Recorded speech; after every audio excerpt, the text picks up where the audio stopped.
Good night. This is the Cutting Edge on IRFM. We're there with you again.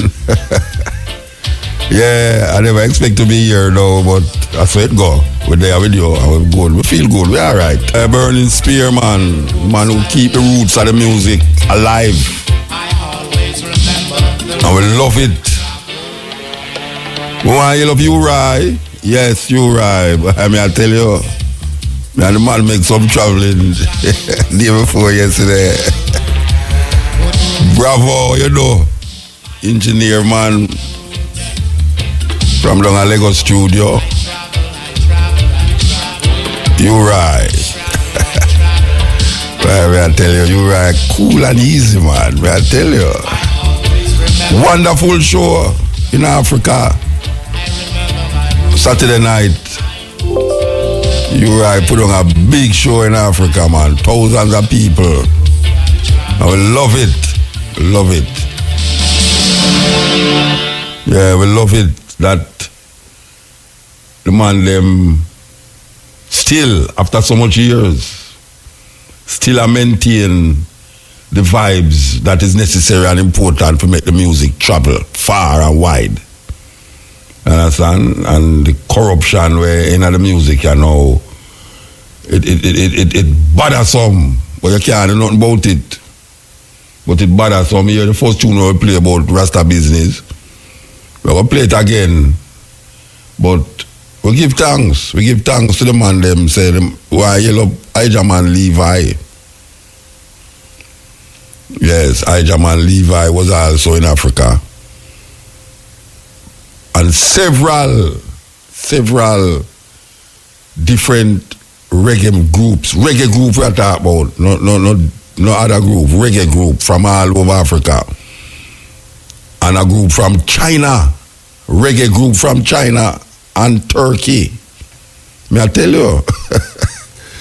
Well, it's a pity, you know, it's a pity you can't just take Jamaica and put in a certain place where the people them see a different level. When you go outside of this little island, yeah, you go experience some things where you really have to go out there go see it. You can't see it on TV. I mean, you can't look on TV and see it, you know. You can, you know, people tell you about it like how I tell you about it, you know. But for really transport yourself into that space and for 4 days, you hear music on top of music, reggae. I'm not talking about no watered down music. I'm talking about reggae music. And most of them you don't even know what they say because a different language I'm talking, a film language I'm talking, a French, you know, all different languages. But the vibration tell you that there's something there, man. Just like when we just start going a tour. Only for white people never understand what I say. But just the vibration of the music make them know, say, boy, something there for them. We give thanks to all of the African them who stand up in the music in Africa, like all Alpha Blonde. Why you love Alpha Blonde, you know? The man said me a whole lot. Alpha Blonde said me a whole lot again. Anyway, why you love Alpha Blonde, you know? Yes, Alpha Blonde. One of the pioneers of reggae music inside of Africa. I remember I used to use Jamaican band and tour with Jamaican musicians from Chalice. Yeah, I remember I used to tour with some man from Chalice. A man like Lucky Dube. Why you look all them man there? The man they pay homage to Burning Spear and needless to say Bob Marley and whole heap of ones. But the music a journey far and wide. I was glad. I was glad to see say certain little things not reach certain people yet. Because when I say it now gonna reach there, you know, but yet. But we're gonna enjoy it before it gone because it look like it get twisted. Yeah man, the thing lean sideways, you know. Not about the music and the people them who are push the music, you know. Them lean sideways. Them have reggae music and art and interest. If you listen to the beat now, it's not even dancehall again. It's strictly straight up American. Yes, this is the Cutting Edge on IRFM. So, will I tell you about the music and we experience?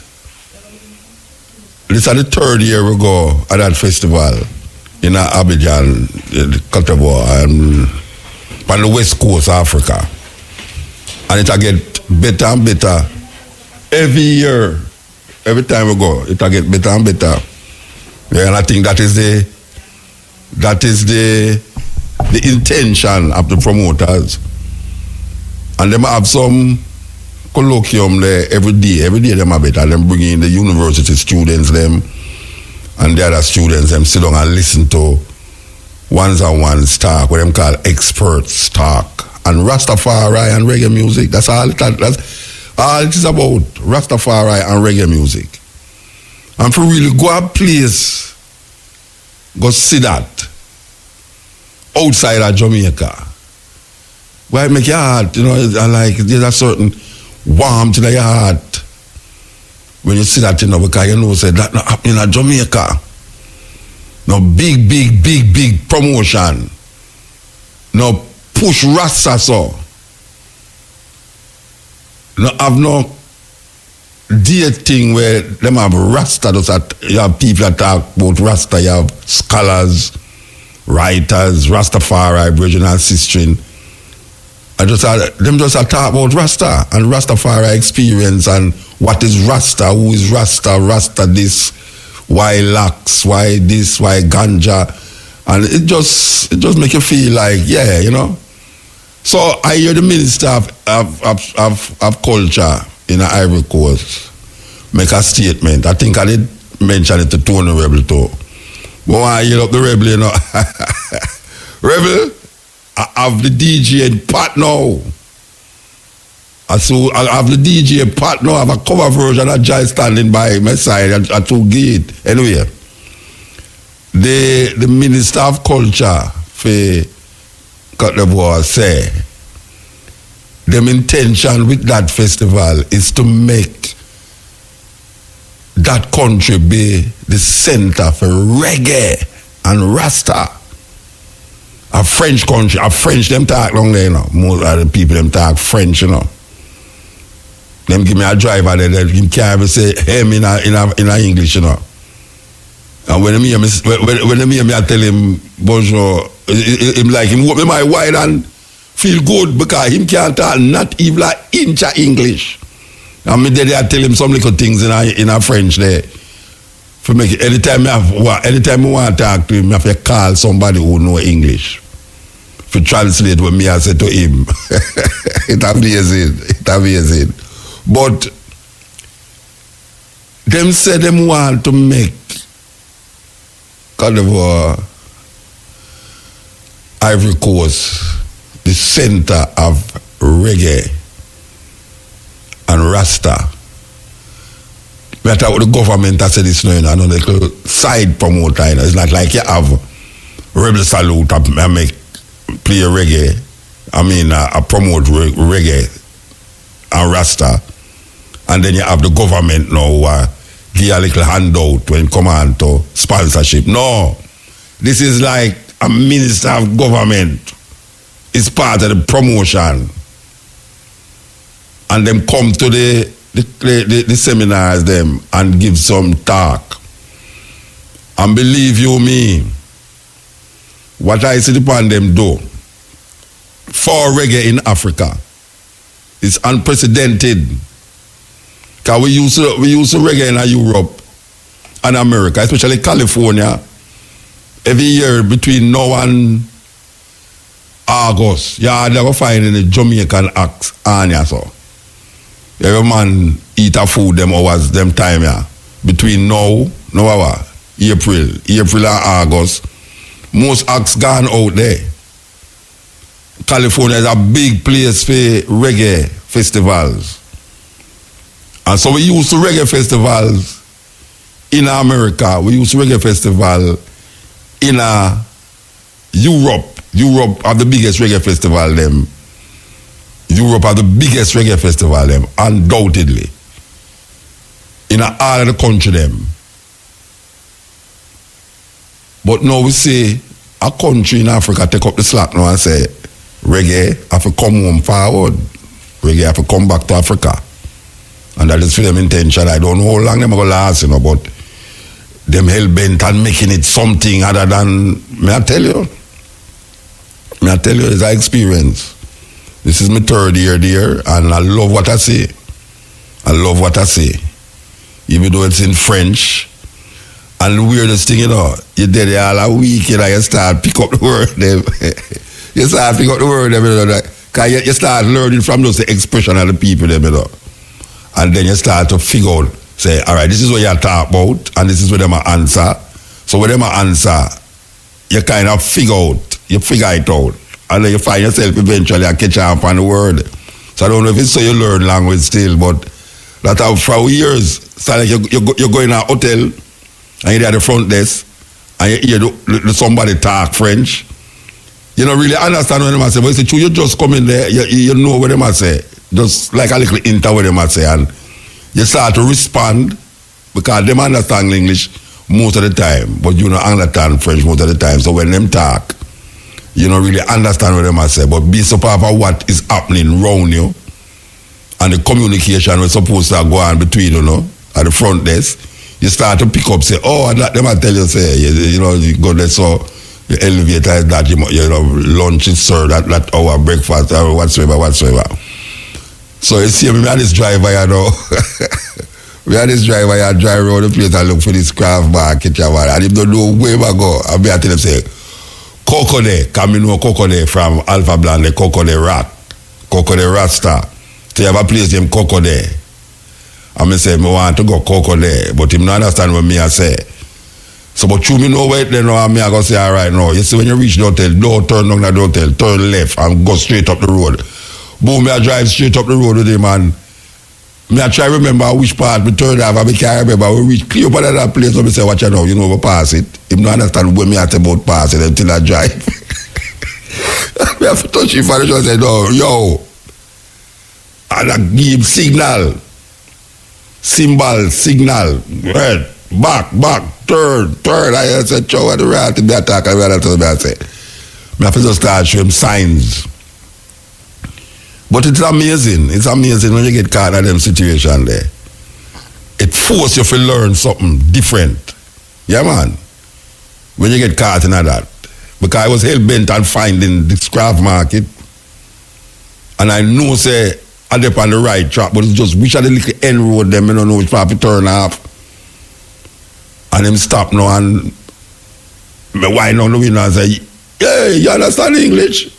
She had daughter around come cross and she started talking to me. I say, all right, tell her where me want. And she tell her, she say, just over there, so like me over one side of the road I'm supposed to turn off, over the other side of the road, I never ever know it.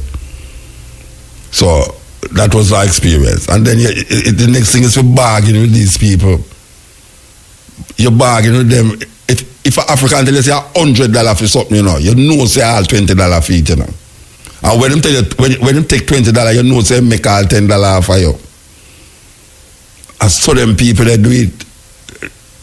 I mean, Jamaican on the beach, you Jamaican people on the beach and them are bargain. Jamaican craft vendor no bargain like how African bargain. I tell you that, Your people are talking about, you disturb the tourists. Tourists understand, that's how it going on. All you hear them people that talk about the tourists. Move from here, move and let the tourists them understand. Only for them understand. It's like when you have pressed them and touch them up and all them don't like. But you see when you sit down on the tourists, they might expect you to tell them a higher price than what it is to them, it's tourists. And then now, you bargain, go down.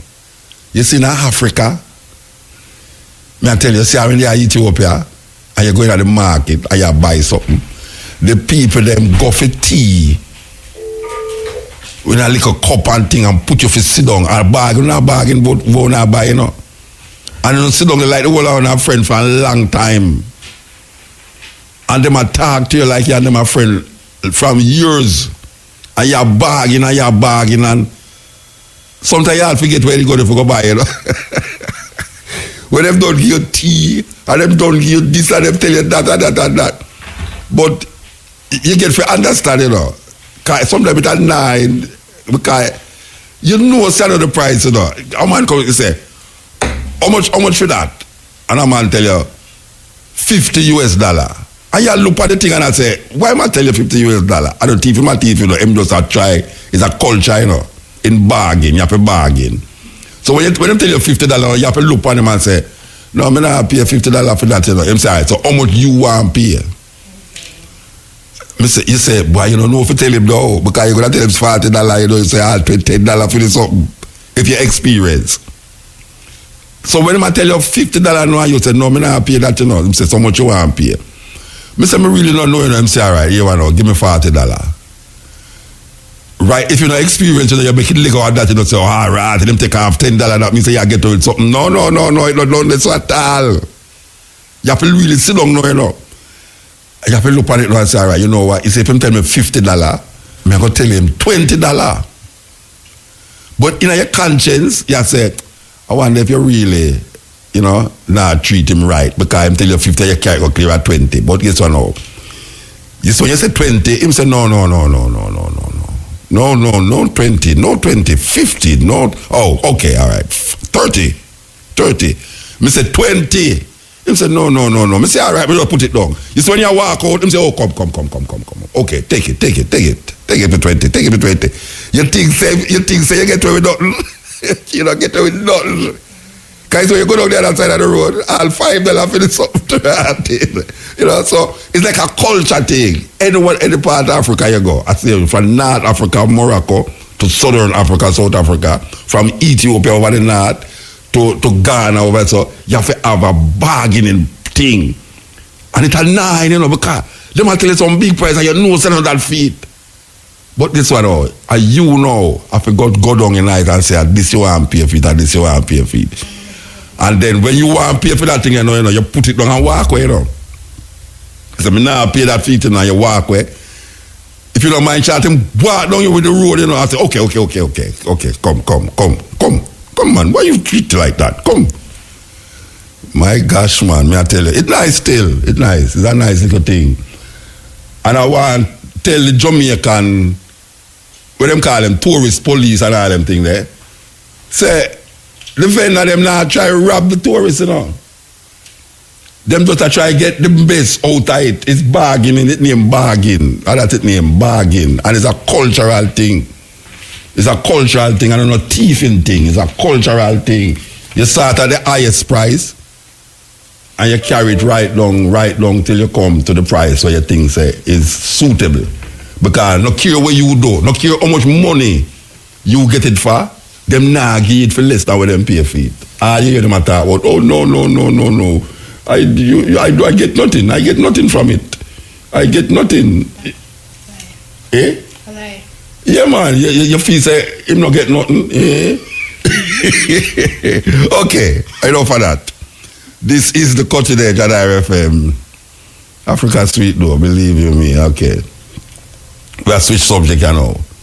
We want to talk about the commemoration. We still the planet, you know. Me here to the Prime Minister. Apologize. Yeah, we here to the Prime Minister apologize, and it was supposed to happen. So we're going to see what will happen now after the apology. What is happening? But you know, say the commemoration of Bad Friday still is commemorated, and this is going to take place again at the Sam Sharp Square. Alright, so it moved from out Jared Park, Sam Sharp Square, Montego Bay. Showtime 7 p.m. music by Victory Sound System, MC Ras Ivory and Empress Isis. Cultural presentation by Mikey General Bongo Herman, Paul Elliott, etc., among others. So on the line you want to talk to Ika Tafari. Okay. Blessed. Greetings, man. Greetings. Yeah, man. Tafari, give thanks, man. All right. You notice that we still live? Eh? You notice that we still live? People still alive? We still living, man. Yeah, man. I notice Yeah, it. All right. So we are talking to Ika Tafari, chairperson for Rastafari Calgal Benevolent Society. As we have heard, the anniversary of this atrocity continue, and it continue after 50 odd years of this atrocity. It takes 50 odd years to the government, and it is ironical that is this government, this party in power now, was responsible for that atrocity. Ika, tell me something. It will take any different thing that happen considering the development that will take place in the celebration, the anniversary. No really as such, because this year we end up had to scale down the whole commemoration. Why? Activities because of funding, and we were all about trying to even beef up, well, I shouldn't say beef up, should I say, veg up or get the whole agitation process going in a more energetic way and in a more pinpoint way with public relation and going out in our community to educate the people as to what they go on and sensitize them towards what we deal with same way as an organization and a community to even get redress from the government, because we realize that most of the elders, them when they dead out and all of that stuff. Yeah, we went kind of focused that way there, and then the sponsorship went weak this year again towards. So tell me something. Is this you deliberately move it from Jared Park to Sam Sharp because of the space, the big space, Jared Park? No, because of White Castle put on a show in a Jared Park. Okay. Space, and like I say, we limited funds this year because the organization is just run out of dues, basically dues, out of man pocket and that kind of support they still, All right, so what's gonna happen now? So what's gonna happen with this with the celebration? I mean, it's just the same format, like every year, the same format. Yeah, basically the same format in that we go start off 4 o'clock down there, so same way with a little activity for the children, them same way, where we go to little face painting, and we go have some workshops, like bead stringing and friendship band making and drumming. But I don't say you don't have a speaker. I don't say you don't have a list of speakers on this. No, we don't have a lot of speakers this year, really, as such, like me say, we're scaling down. But I know speakers going to be there because with what happened, know, in terms of the apology, the government is like things just blow out of proportion. Not out of proportion, but just blow up some ways still, where Jared Park could have more suit with. But, circumstances, alter cases, All right, so it start. Remind the people them again. It start 2 o'clock, like we say, with the children activity. That section there, we are supposed to have in a trampoline and for them and storytelling and face painting, workshops in bead stringing and drumming. And then we move on to by around 4 o'clock. Well, 3 o'clock we're going to have some drumming to open up the show and open up the ear. Drumming is a thing, African retention. We kind of open up the vortex them to make the vibration flow in a certain kind of way. So we have to kick off that way with the drumming same way before we move into the banquet where we feed the elders them to show we appreciation, give them some food, liquor, wine and things and stuff. So wait, hold on. Well, it's inside it a keep and it's outside it's really outside. You remember where Freedom Monument there? Yeah. Around there, so.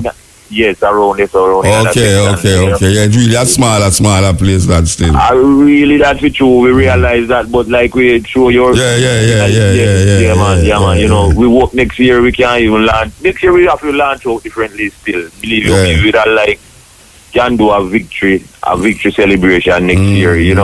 Hoping that the compensation we start flow. By that time. So we know say that was good over evil same way. All right. Yeah, man, and then during the banquet situation, they know some health speakers will be there, like Ras Manga and Miss Minto will address the health issues, and then after that we have the elders them, they give them testimonies of what they went through, you know. Yeah. Always interested to hear them. Look how much time we hear that it's always Well, you have to keep repeating it, you know. You have to keep repeating it. Yes, man. Because you realize, even in I public education and going around, you know, enough one still don't even realize what take place in a Carol. Enough whatever you about Carol gone yet. True, you know. But what we realize this year to still with even the apology and all of that, you know, is that the society glue. You see the 58 when we did do the 58, the attention was there. This year, you know, it is a more interesting kind of attention them have enough. Waiting and see, looking at to see what go up now, what is, you understand what they say? So the Rastafari community have to realize it's a milestone and it's a opening, and instead of them start fighting one another for who we represent and who we do this, then we come together and unite. I want to tell you, say, when I hear say the Prime Minister apologize, I go and colloquium did that go on with like hundreds of university students in Africa there. Ministers of government sit down in there, and Rastafari, brethren and sisters from over Africa, they were repatriate and thing. And I say, you know, the government of Jamaica just apologize. Me I tell you, man, you never hear nothing like that, man. It's like a them. It's like a them.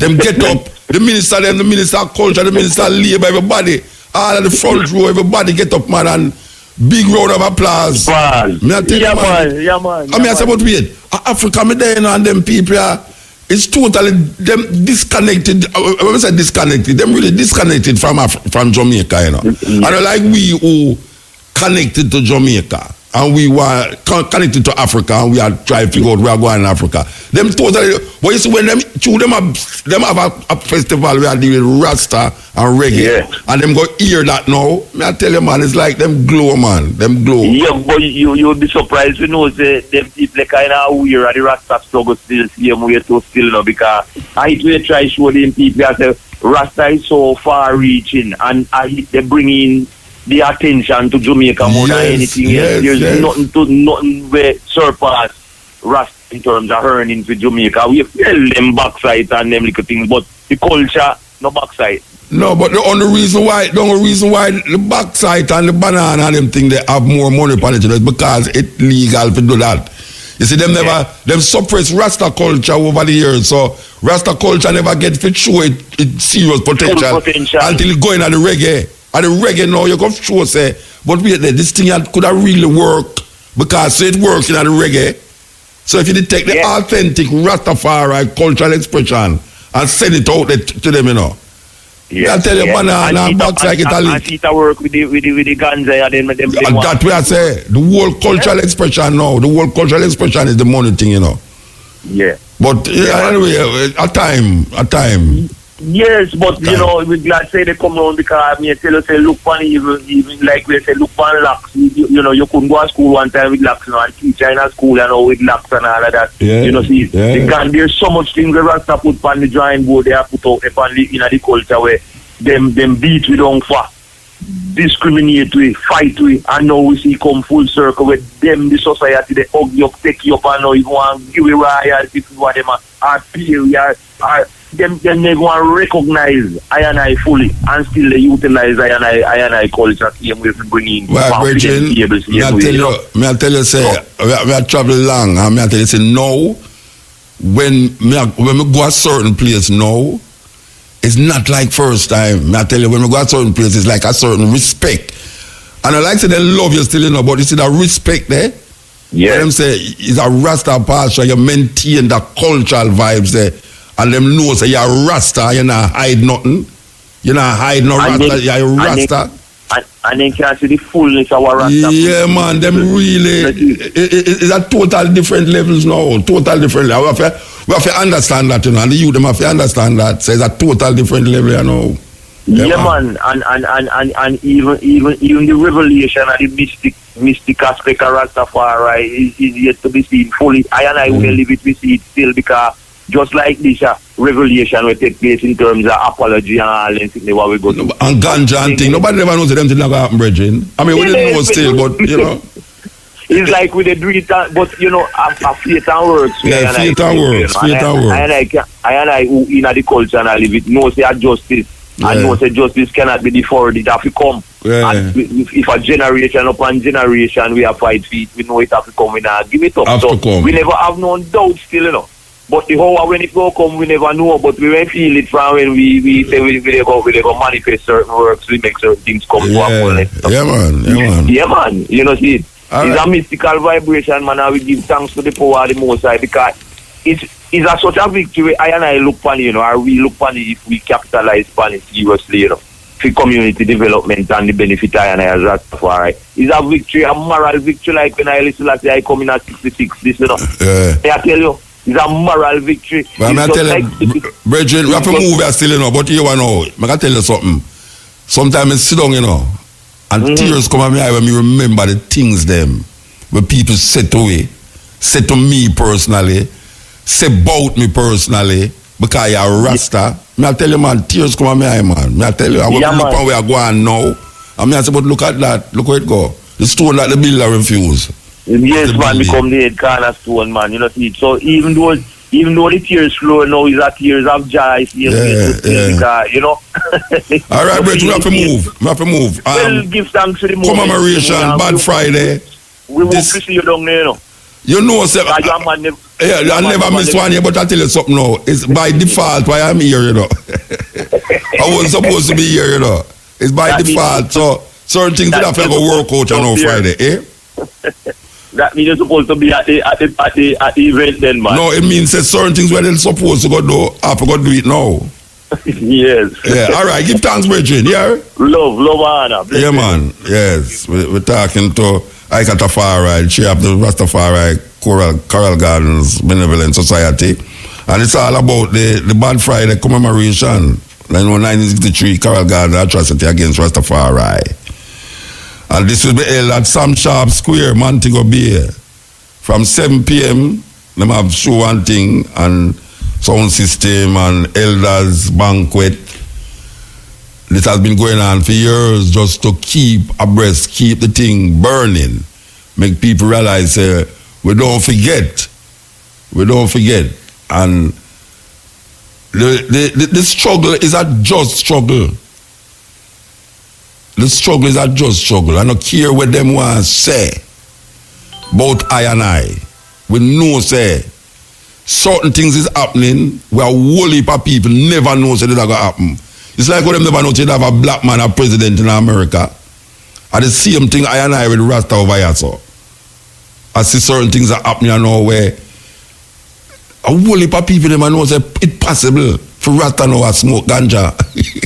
And police now lock them up, you know. Like you can't turn up and smoke and split you up on a corner. And policeman now lock your feet. That is like, wow, you know. That is like, yeah. That I and I know say, red, gold and green and flash all over all pan bikini. Pan naked over bikini and Rasta locks now become like a little thing all in Mexico. Little fast locks them and tick up locks and all them something there. And no, it's a serious thing. It's a serious thing. We have to really understand how the vibration is that now we say the government apologize for that thing that happened in 1963. So we say give thanks for those who stood them ground in a this tradition here. Give thanks to those who come before even I also know that I could have recognized this is how I want to be, this is the way I want to go, and nobody can change me.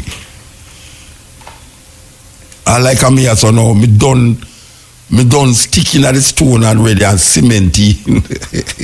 Me done cementing already, no matter what, no matter where, no matter who, no matter why, no matter when, no matter where. Rastafari. So, we want to play this tune and then we want to go to something that we should have played last week if we was here. You know, we have a little series with Pat Clark. She did one last week, but we wasn't here, so obviously it never played. For Empress Menen, because it was Empress Menen Earth Day. But as we said, we want to play this tune by a brethren from Cote d'Ivoire, Ivory Coast. And you have been hearing me playing it over and over, but you see when you actually see me do it, it's a different thing from you and listen to it, I tell you. And it's a burning spear, you know, it's a pure burning spear we are playing since the program start. This is one of them, cover version. The white people, them come here all the while and make the music. You know the French, you have some reggae people, enthusiasts of France, you know, we say France are the mecca for reggae. And now dispute to them say, though. And now dispute to them say. Them say France are the mecca for reggae music. So every time you see them come, they make music and go back. And then them bring some musicians, some artists, not musicians, because some of them now carry no art musician, them why you use them musician over there. You see, so most Jamaican artists now travel, them now travel with no musician again, them travel with them handbag and them get musicians over there. So French people I say are the mecca. The Jamaican people vex when them hear that and say a Jamaica the mecca. No, here come the African them now. Here come the African them now. I say, watch and see what gonna happen. Watch and see what gonna happen. So we love the thing, we love what I go on, we love what I go on. You see, in all of that, Rastafari at the same time, because trust me, if it wasn't for Rasta, that same idiot people them where here look funny and them look dirty and them smoke ganja and a yam food where pure vegetable like them a rabbit and I sing this strange song in this foreign land and I talk about a man the way over in Ethiopia, the Almighty. That strange set of people, the strangest people them in the earth, according to Martin Plano. Very strange people them. Rise up from the ashes. Rise up from the ashes. All the mock and the jeer, it must stop, you know. You think it not stop? The mock and jeer. Yeah man, because we are going to make it stop. As Rastafari, brethren and sisters, when we elevate ourselves to a level where them can say, yes, because you see most little youth when me know who are Rasta picnic, bright like how I know. Bright. Me no meet up on a dunce Rasta youth up to now, you know. Regards primary school or even infant school. Me no say them always excelling at certain little level. I remember my daughter, the mac and jeer when we get when we are traveling between Negril and Montego Bay, when we are Montego Bay. The mac and jeer when we get because we have our ear as how she born. Because no me locks are here. If you don't say, what the locks to pick me up? I say, but I know me locks, that's how it grow. I don't come for the ear, I do something for the ear, we don't do nothing to my daughter here. And the whole heap of mac and jeer where you get all pan the little mini van them when you travel with that, you say, Lord, don't you Rasta where you didn't pick head so far? And this and that and Lord, and this and the food you get the picnic. And my daughter, the first Rasta locks, we go to Mount Alvernia. First Rasta we locks, we go to Mount Alvernia. And that open the floodgate. Teacher end up at St. Andrew High School. I love her because she not turned out very bad. She turned out very good. Very, very, very good. And then the younger one, she had just herself. And when she talk with authority. And now me see she teach children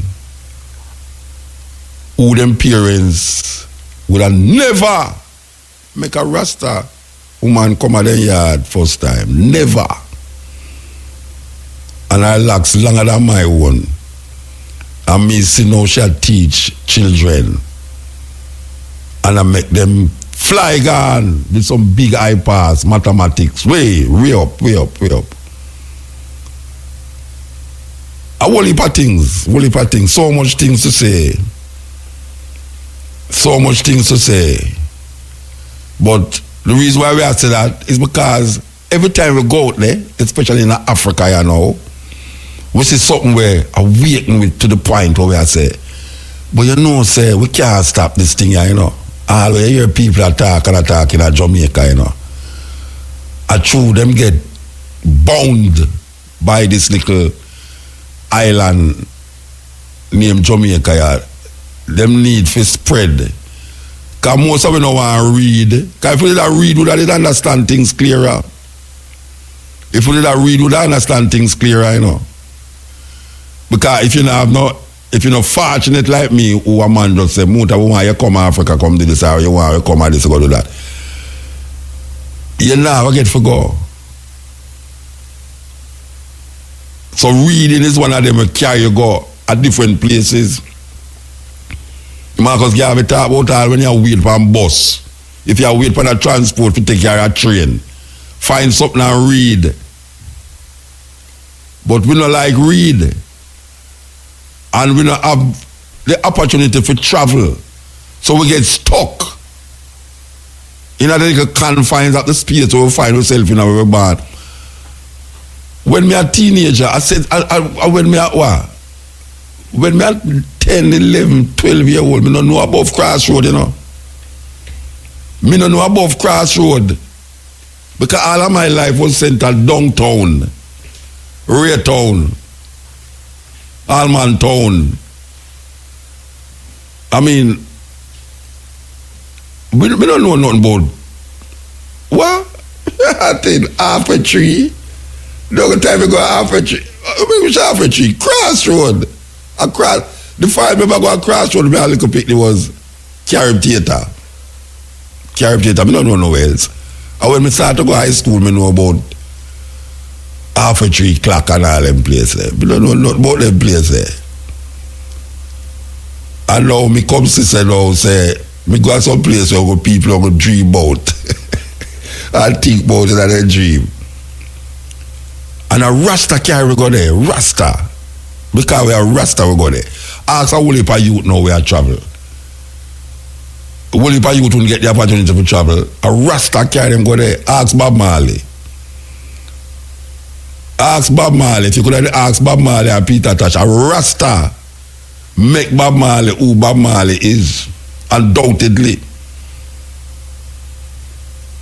Undoubtedly, it reflected in the music.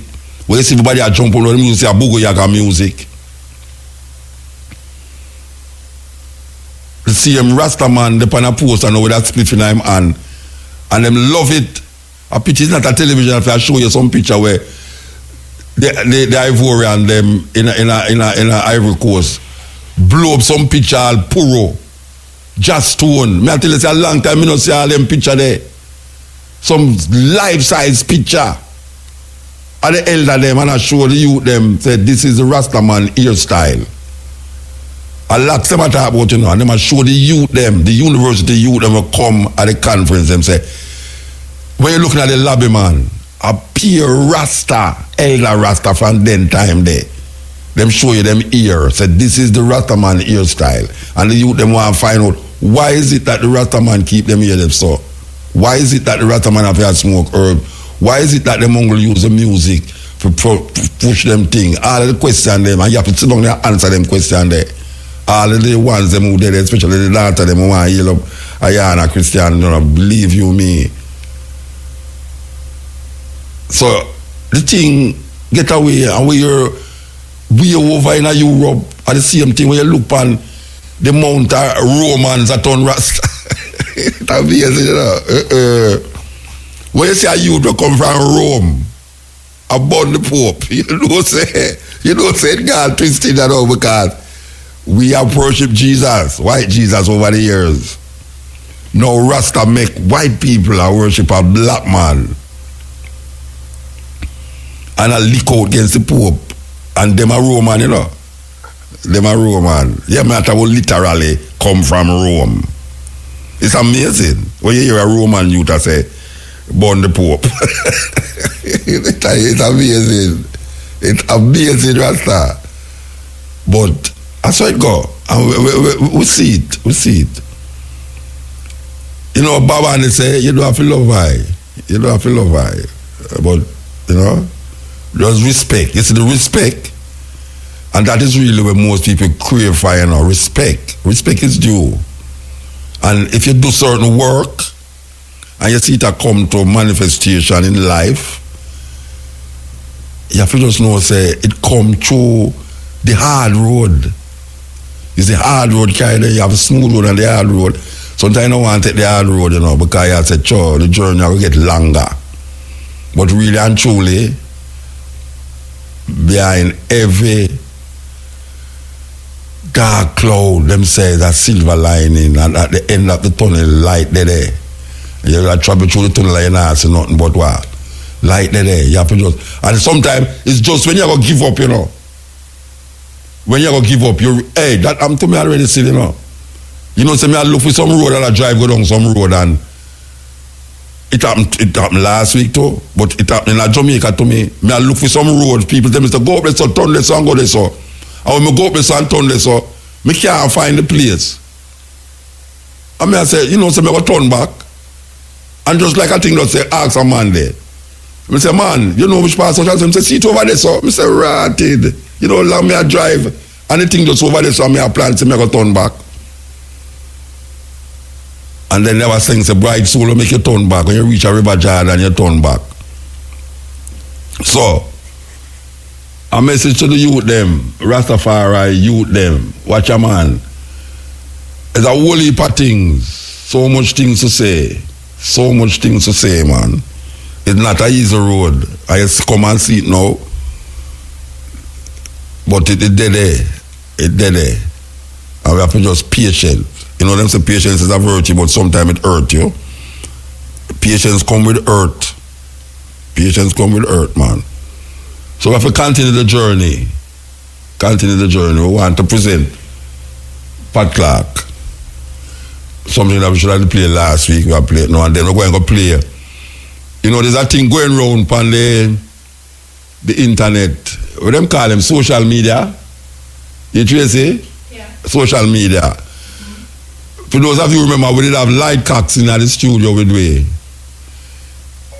I think a year before last year, we did have Lloyd Coxson in the studio. For those of you who don't know Lloyd Coxson is, him is one of the pioneers in sound system in England.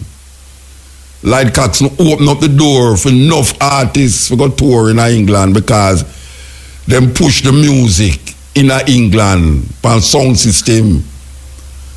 Well, Lloyd Coxson have a thing when we want to say we're going to play it. We are circle on social media because we think it's very important. But before that, we're going to give you Pat Clark.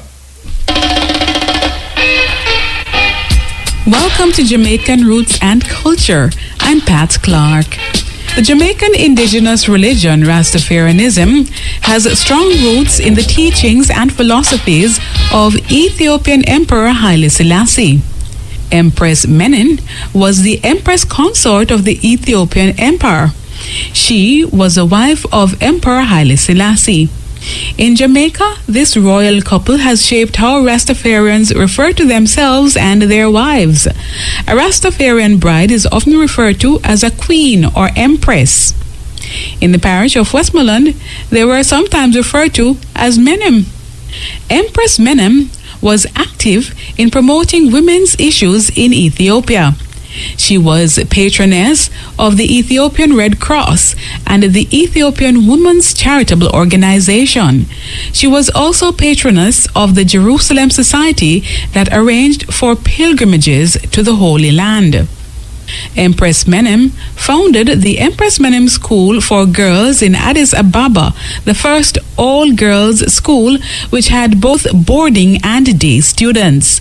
Girls from all over the empire were brought to the school to receive a modern education, encouraged by the Empress, who visited often and presided over graduation ceremonies. The Empress gave generously as well as sponsored programs for the poor, ill, and disabled. She was also devoutly religious, and she supported the Ethiopian Orthodox Church. Empress Menen built, renovated, and endowed numerous churches in Ethiopia and in the Holy Land. Prominent among those were the Our Lady Covenant of Mercy Church on Mount Etonto and the Holy Trinity Monastery on the banks of the River Jordan in the Holy Land. Empress Menen gave generously from her own personal funds towards the building of the new Cathedral of St. Mary of Zion at Oxum, but did not live to see it completed and dedicated.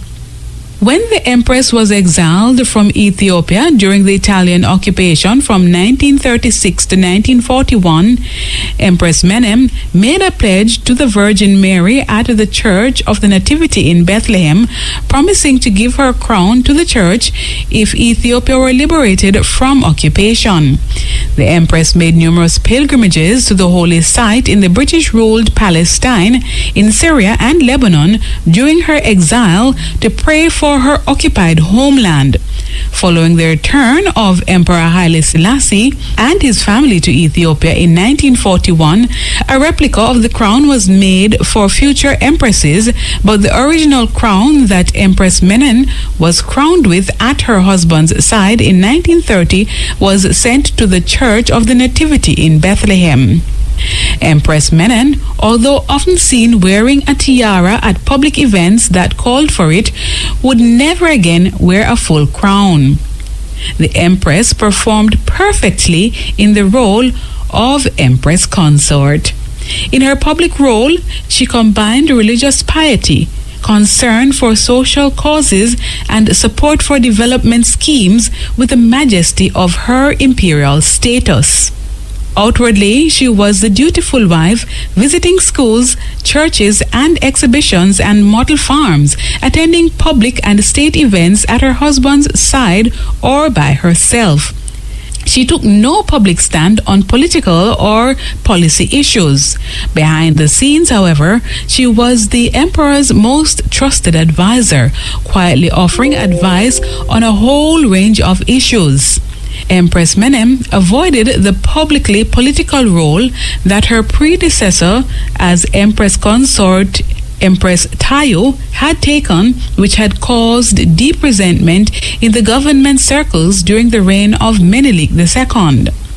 Empress Menen and some of her family were placed under house arrest briefly during the 1960 Imperial Guard coup attempt against her husband at her villa outside the palace grounds in northern Addis Ababa.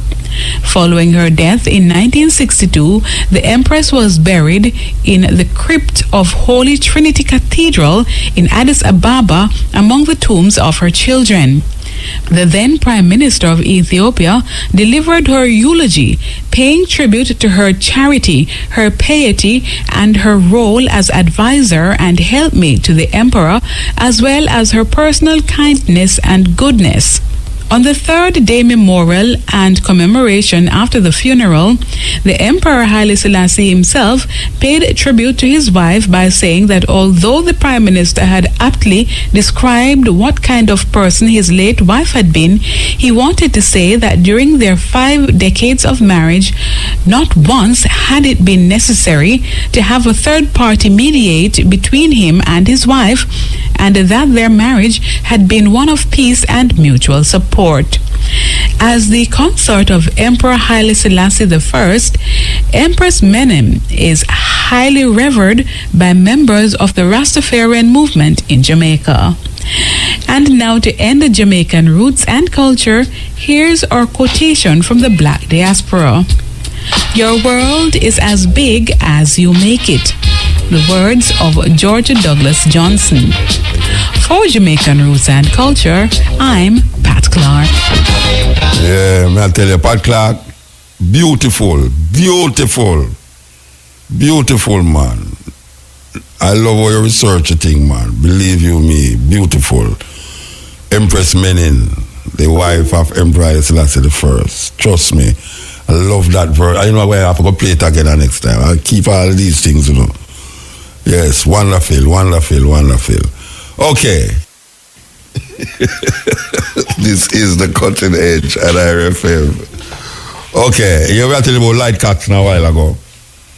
And Lloyd Coxson is a sound system operator in England. He was one of the pioneer sound system operators, and we had him in the studio early last year or the year before, one of them time. Anyway, Lloyd Coxson's talking out now, and him talking about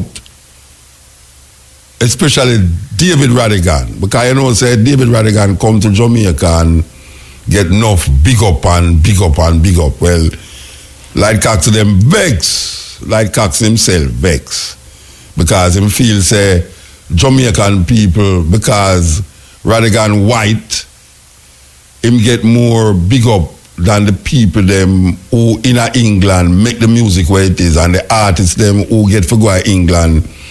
A lot of them did go there because of the sound system operators in England. So listen to Lloyd now. All the people in England now never hear this. You can't believe that? And we in Jamaica are going to make people in England hear Lloyd Coxson say what I say. Okay, make we start it over. Make we go again. All right, you ready for this? I want to say hail to the world, you know. My name is Lloyd Coxson. I'm the founder member of Sir Coxson International Sound here in England. And I speak for 500 sound system that play here in England. And these 500 sound system, along with Sir Coxson International, we are the one who boss the reggae music here in England, right? We boss every reggae artist. We know that the reggae was founded in Jamaica, my country where I come from. But the reggae industry and business, money business, run here in England.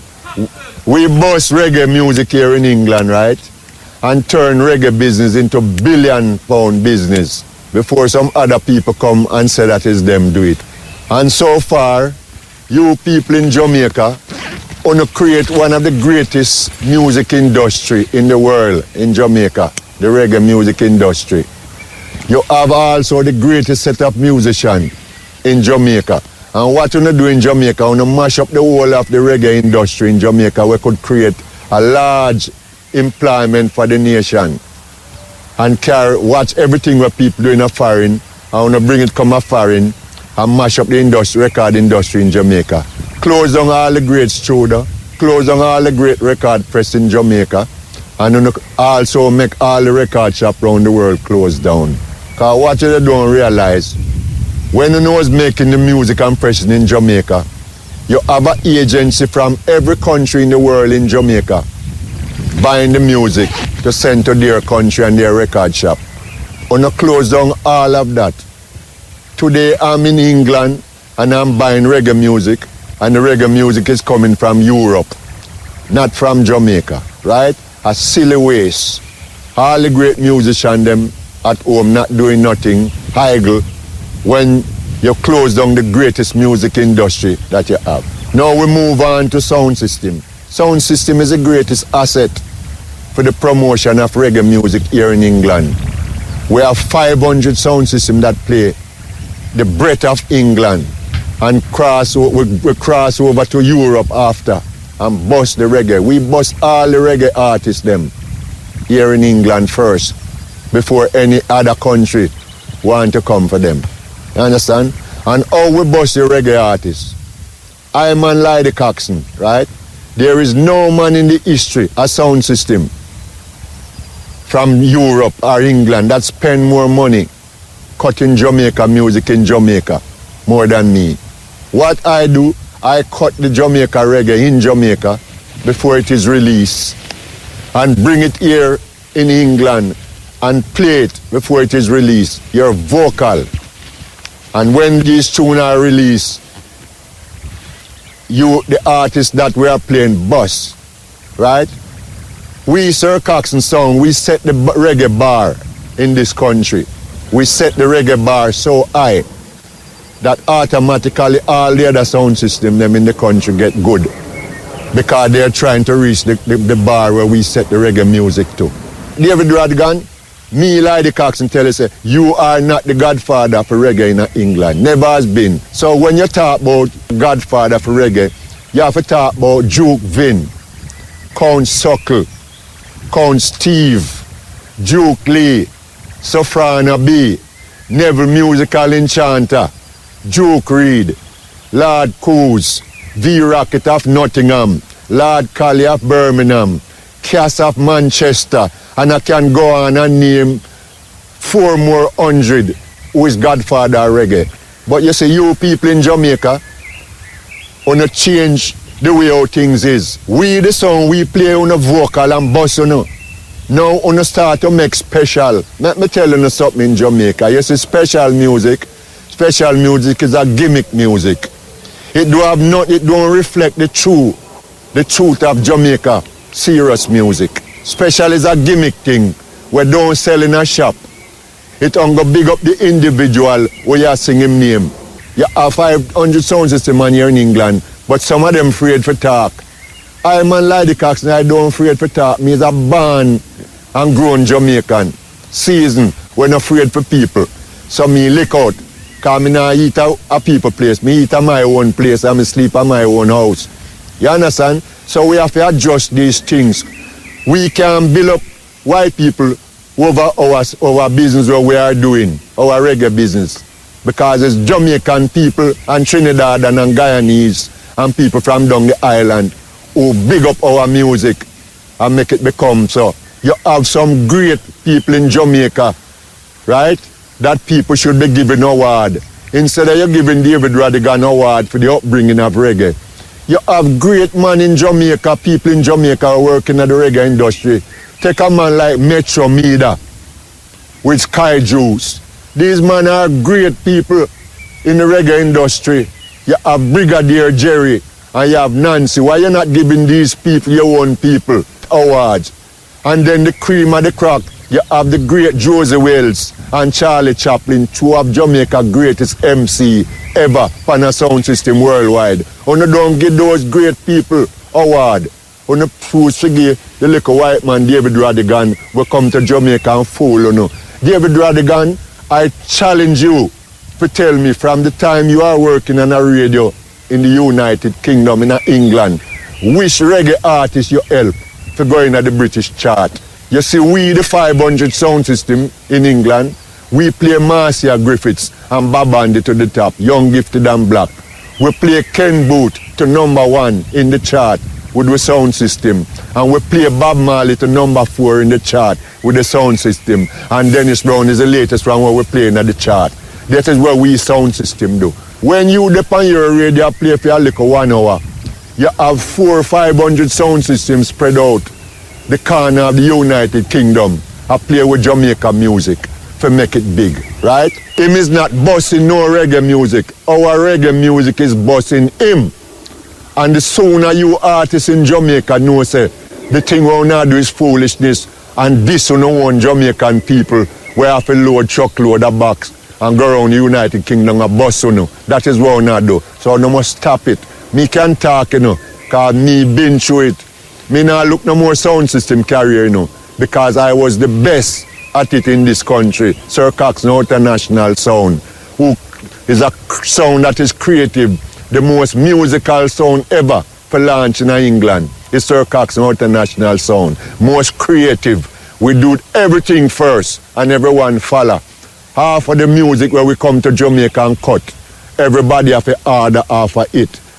And between 500 sound system sound and Sir Coxson International Sound, we bust Jamaica reggae music, turn it in £1 billion business here in England.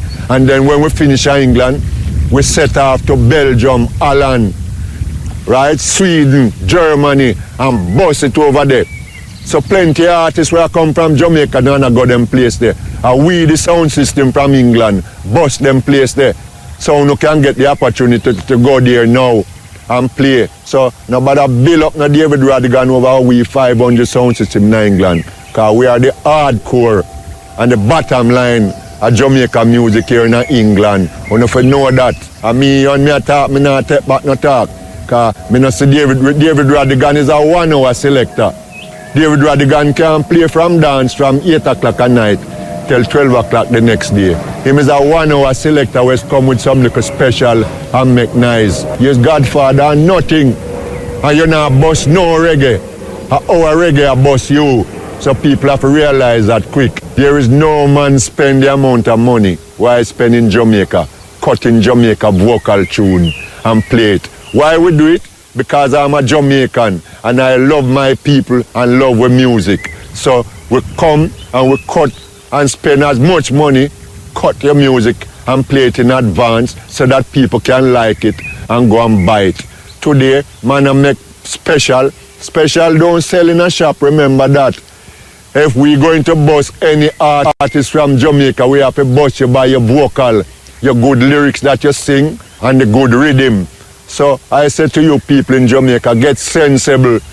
It's we, the sound system, bust all the reggae artists that come from Jamaica. And we are sound system is still here doing it. So we have to show more respect to sound system in England. We love show respect to white people more than one people. Even one bad habit we have in Jamaica when me hear, when me listen on the radio in Jamaica, the first thing we say, we must respect the tourists. And forget to tell the people them, to them to respect Jamaican first. These are some little things we're wrong in Jamaica, but because you have so much slave mentality people, that's why it goes so. You understand? So only me and Mandingo from England, we speak out about these things because we are Jamaican and we're not afraid to speak out. Me born and grow in a cottage pen, Jamaica, St. Thomas. And me not afraid to speak out because me not afraid for people. Continent with Mutabaruka. We are listening to our meds. You know here, continent, the end, the end. Yeah, that was Lloyd Coxson out of England. And you know the brethren attack the truth. Even though he might big up himself, that's all most of the time, I will leave at the time, but it's true him attack. A sound system bus reggae in England, and him is one of the main man them for do it. So we want to heal up the brethren for really speak in mind and speak out him soul that way there. You know, we really say, yes, brethren, yes, you know them way there. And you have to look into where I say, and all these people who responsible for the music in Jamaica, who have said this and I do that and I do that. You never really hear them focus on the British link up. I can't do it name, the British link up. All the music in England, the reggae music in because believe you me, most of the music that me have on my yard on CD, when me did I say they on record long time, and I couldn't get them. In England me get them. You have one label there where appear reggae them distribute. And most of the artists them who in the rock city era will tell you, say, England, them did have to go. A whole heap of them go to England, Alton Ellis, Dennis Brown, Ken Booth, Jimmy Cliff, whole heap of them go to England and deal with certain things. But really and truly, we're in a serious situation, you know. Because I just mention it earlier and say, we reach a level now where artists is not allowed, well, not allowed, them don't allow you, but yeah, I the right word, them don't allow you to carry your own band. A whole heap of artists now can't get to travel to Europe with them own band. Because people are saying it costs. And then we hear people, and this I don't know, joke business, we hear ones in France and declare, say, no, let me tell other people, say, don't worry, man, Jamaica not to come to England for anything, man. Not England, in Europe. Don't worry, them almost like licky. That is the impression where a whole heap of people in Europe have about Jamaican artists. Them just want to go to Europe. Them just want to go to Europe for anything, by any means necessary, without stand them ground. No one don't want to stand them ground again because we are suffer on so and you know we are look the big break in Europe and all them something there.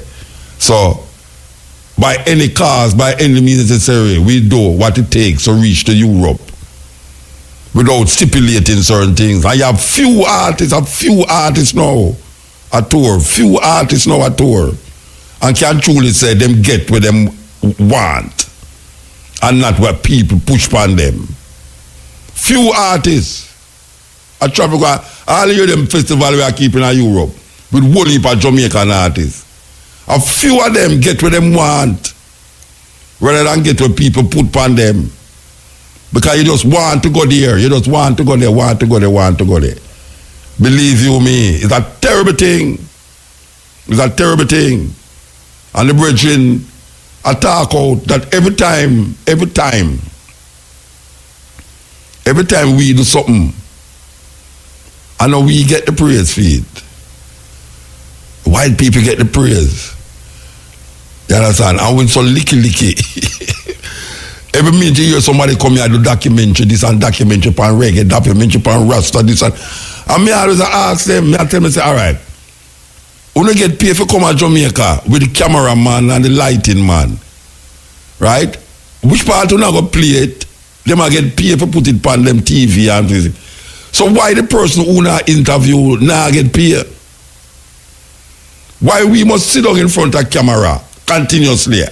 People that come to you and say, you know, I'm doing a documentary on Rastafari and why Rastafari do this and Rastafari this and Rastafari that, you know. And we heard that you can really I would like you to become a part of this. And you say, okay, so what is it that you're offering? Them say, you know, we haven't got any money, you know, because it was... Yet still them pay a plane fare come down in a first class. A first class, them come down here, you know. I mean, I say, but wait. Why is it that the artist is always the one must sit down in front of the camera and talk upon them documentary? And them get paid for come here. Put up in a hotel, big hotel and all these things. Get per diem for do this and come mix from the rasta them and go to the dub club and all these things. And you as the artist sit down in front of the camera and talk. And you not get nothing. Terrible thing. 12 o'clock in a Jamaica. This is the cutting edge on IRFM, I tell you. What a thing. I hope the people in England are listening. Well, I hope the Jamaican people them who are responsible for the music industry in Jamaica, I hope them really take heed of what Coxson say. Yes, there's a whole heap of truth in what the brethren say. And it deserves to play again, you know. We're going to all play it at the day too. Yes, play it at the day if it makes certain people hear it. You know, that's a serious thing. We love what I say. So, continue the journey, you know, with the continental African them and the music. African continent in reggae, you know, because the brethren Alpha Blonde, them was one of the first one them were bust out there as African on the continent with reggae. Come to Jamaica and make a whole album with the Wailers band, that is. And tour the world, talk enough different languages and all this way. So when we see the festival rise up in Ivory Coast now, it's a serious thing, man. Believe you me. Serious, man. Them start a radio station and I play pure reggae on it like IRFM, pure reggae radio. It's Zion Radio. Them call it a Zion. I tell you. Them call it a Zion Radio. And 2 years now, like this year we never get to go on it because of how the flight thing go. But a 2 year we go on it. For those of you who listen to it regular, know so we broadcast from Ivory Coast for 2 years. But them call the radio station Zion Radio FM and it play pure reggae the whole day. I tell you about this place named Kokode.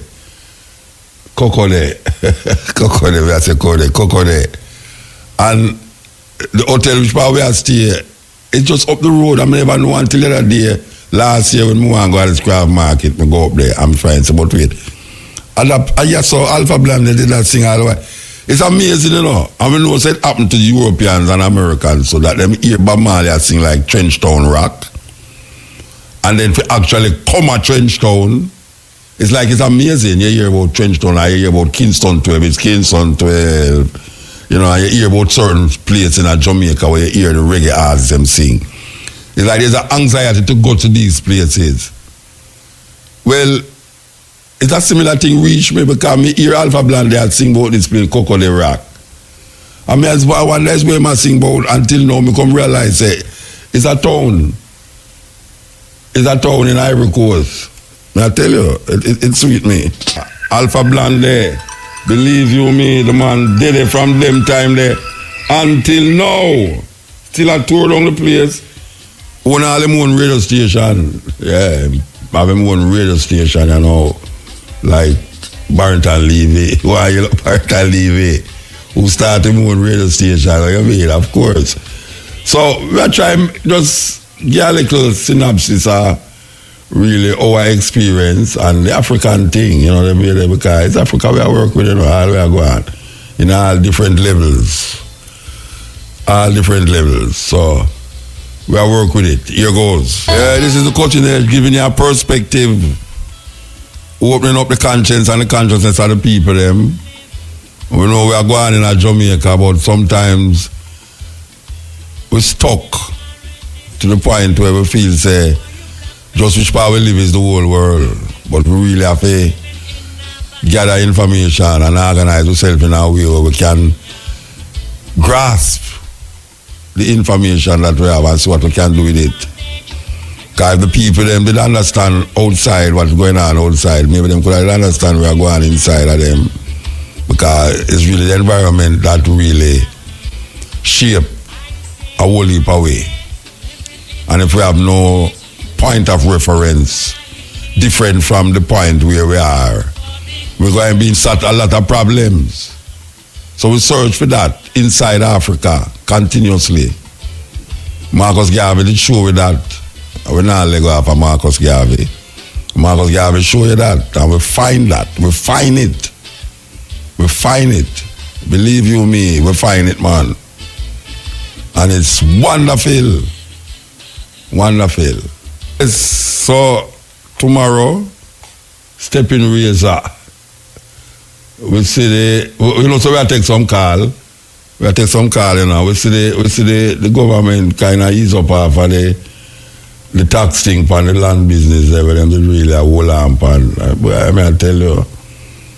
But as we say, tomorrow is the next day. And we not ignore where we are going, you know. Our man said, well, oh, more talk about Africa and so much things are going on in Jamaica. Well, your business that if you want to say that, but me no say. I am quite aware what is going on in Jamaica. But I'm not going to make what going on in Jamaica hold on my consciousness. That is really what it is all about. We are about new police head. We are about tax this. Woman get chopped up.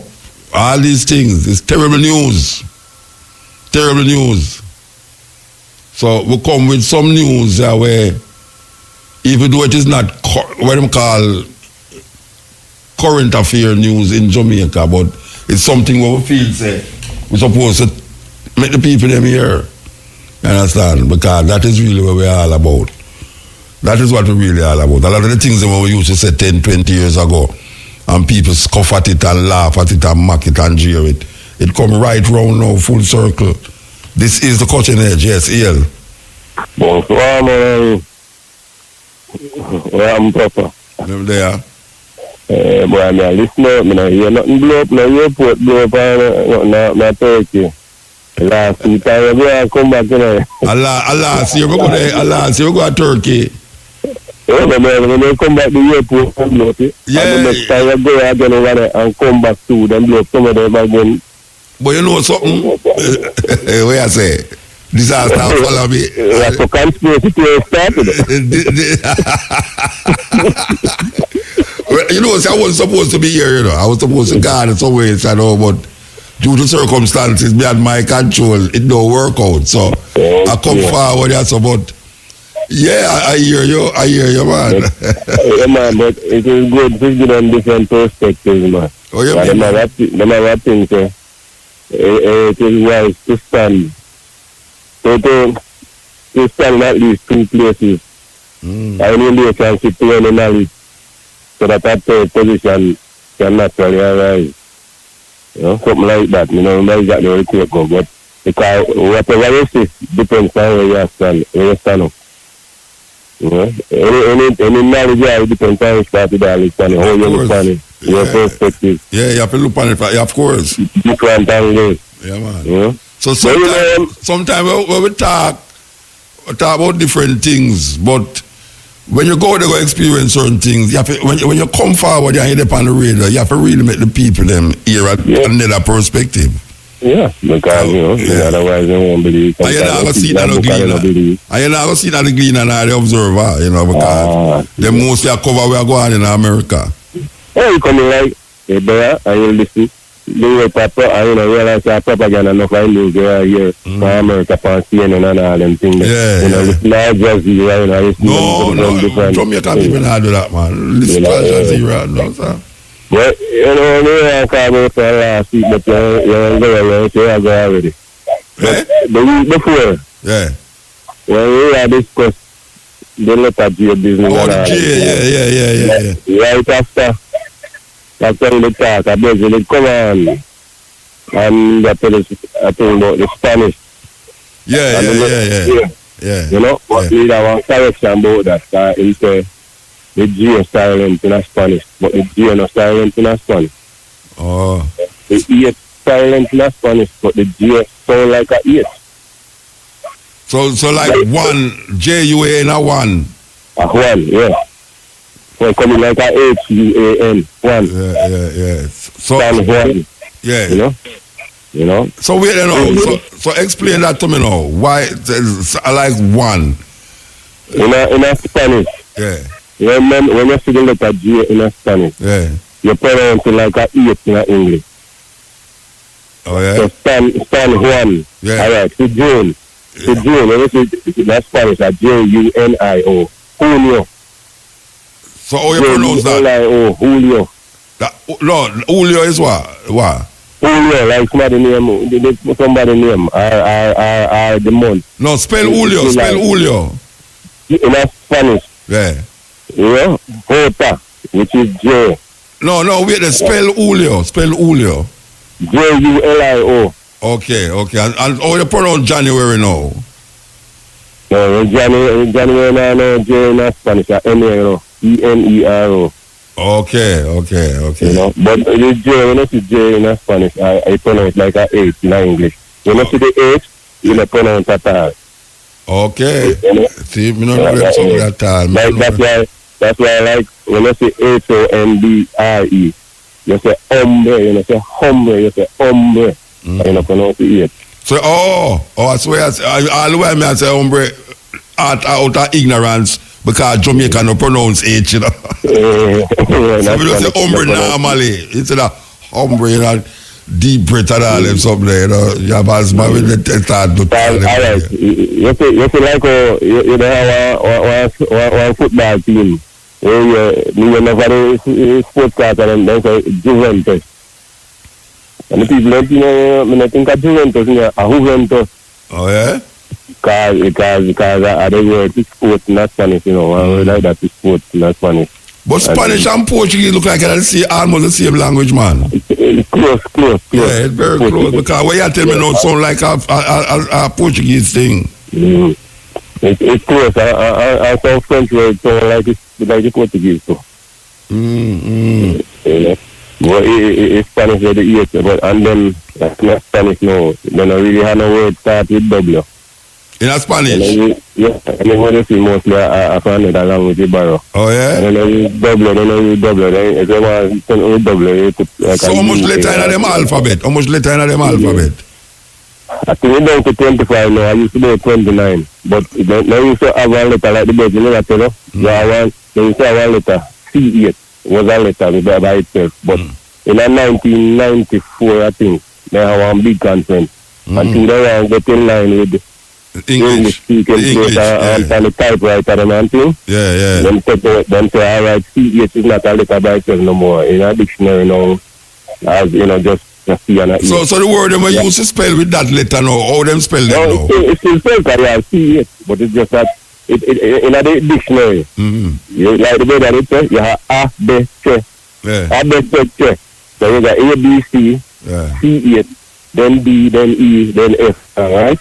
Down the line. And then when you reach a L now, you have L as one letter, then L as another letter. Yeah. But when I do that no more in a dictionary, L just coming like another word started L again. You ever hear the joke about Bustamante and them accent? No. So dead. Eh? BID. No. Bustamante say him a go a San Juan. Yeah. Or San Juan. And somebody whisper to him and say, no, it's San Juan. And him say, yes, San Juan, we will be coming there between Un and Ulai. Into the geoscience valley. Yes, we go in there in Un and we come back in Ulai. I tell you. Yeah, but it's very enlightening for where I tell me still, because I don't know. I hear Spanish at school, and I never interested in it at all. And no, I want to talk French. It's French I want to talk. You know, the only reason why I want to talk French because most African countries talk French. They talk French. Okay, yeah, because them are Belgium. Yeah, most of them North Africa, West Africa, all of them talk French. I really want to talk French. You know, and you have to learn because for them hard though. That usually enough people problem. Yeah. And then with them whole heap of letter and a sound with up on the end and all them things. Yeah. The best way to do it though is when you're amongst them and them not talk no English to you. It forces you to understand what they might say, you know? Force you to really understand. You can pick up because a lot of the words are the same in English. As long as you listen them long enough and you can get over the accent. Realize that, yeah. You can pick up. Yeah, and then that will powers and then call cognate and near cognate. Your daughter will tell you about that. Yes. Cognate and near cognate. Only power we are talking English. I know English. That's why the bridging. Alcohol and the word Arabic, you know. Yeah. We come in Spanish and go from Spanish to we. And then we that's why the bridging don't me pen when them call and attack about the Jesus thing. It kind of annoy me in a way because him not really want to see a Rasta bring it up. And then it annoy me in the next way because him a try to tell you something where in him own understanding. Like says him create the word them and create the meaning of the word and create how you pronounce the word them. I don't know, so them think that it come with it own little thinking before, you know? Yeah. But if you pronunciation, then boy, you turn all right. I tell you something about pronunciation. You know, so them have a way. No, tell a word now. G-H-O-T-I. You know where that can pronounce as? Come, spell it again. G-H-O-T-I. Write it down and look on it. Goat. No, but I tell you so it can pronounce as fish. Pronounce as what? Oh? All right. R-O-U-G-H. R-O-U-G-H. No rough? All right. So now the G-H, not that F sound. Okay, yeah. You see it. Well, G-O-A-L a goal a G-L too. Yeah, G-O-A-L. G-A-O-L. G-A-O-L. Yeah, G-O-A-L. No, G-A-O-L. Yeah, I'm saying G-A-O-L and G-L. Yes. Yeah. So the English people spell it all the time. They spell it G-O-A-L-G-L. The whole time, yeah, that them spell it. Spell it, yeah. It's not nice. Somebody, if you tell them say G-O-A-L, them say, where you get that from? You have some people that say, Muta, where you get them foolishness there from? The whole time, you spell it. Yeah. Some people used to, back in the old days now, in the day, you them hundreds and so, then it's just like G-L. It was G-L. That's where G-L come from, you know. Yeah. And J-A, but no, a J-A-I-L. And the because it starts with the J, and the misspelling people start pronouncing with J. So when it's a G, so now write it down, so after a while, we accept it. So J-A-I-L is G-L, right? Yeah, after a while, yeah, but before it was G-A-O-L. Yeah, I know, but in the way where the brethren did that talk now, he wouldn't say G-A-I-L is G-L, but I say Jal. Yeah. Time no one say J is G. Yeah. Because before it was that it was a girl, because then you say a whole Italian, it's right pan, because it turned out as gay hole. Yes. Yeah, and then travel price. But the G-A-T-O-T, I tell you, remember saying, when English people say W-O-N-E-N, then I say woo, men, and I say women. Yeah. The O sound like an I. Oh, and women. Yeah, and it's only for ratio. R-A-T-I-O, N-A-T-I-O-N, nation. The T-I are the sound also. Nation, yeah. So you don't get fish out of that. The gate out, Yeah, man, interesting. I tell you, we can do a whole program per language, man. We can do a whole program per language, yeah, man. Alright. And it change up over time. Like nowadays, you tell a woman that she look pretty, she feel good, right? You tell anybody to them nice. They feel good. I'm back in 500-600 years ago. You tell anybody to them nice and them pretty, they want to kill you. Because it's when I say a man is a trickster, at that time he's nice. pretty. Yeah. You tell him pretty. And if you want to say stupid, or ignorant, no sense. You say nice. And he come down and now it change and completely flip upside down. Yeah. Yes. Give thanks, Reggie. Yeah, man. Give thanks, man. Information is very important. Ivory. Yeah, this is the Cutting Edge on IRFM. We want to come back to this caller. We will come back to the caller on my cell phone there, so I'll go to the caller on IRFM phone. EL. Yes, hello? Yeah, blessed. Yes, this is the bike messenger from New York. Yeah. Yes, I wanted to have some things on the topic for your show. I wanted to remind you about interviewing the police impersonator. Yeah, me remember, but I can't find him. Me send out a message. I want to find him, man. Because that's what I feel like I'm one of your biggest fans because I have so much puzzles I want to throw to you real quick. He's supposed to come out of prison now. Everybody know him. Tell him some Muta hunt him down desperately. Yeah. Because it was just something funny someone in your studio said when he said, I hear my run this squad, and then you just burst out laughing, you know? Yeah. Yeah, man. All right, and then I met this is a Rasta man. He was a musician, and I'm like one of the biggest. As I said, I only went to Jamaica one time in the 90s, and I'm like so connected emotionally to so much vintage artists. But I shook this guy's hand, and I was listening to Putty Roots re-sing his song in 1984, and then the guy came to me and said, I said, Putty Roots, are you using the song? So I only know a sentence of the song, and I just wanted to quote it to you. I said I wanted to be another follower by trade, not up me here and live a righteous life. Some give me the name called the Rastafari. I had to make a living because I had a family. Eh?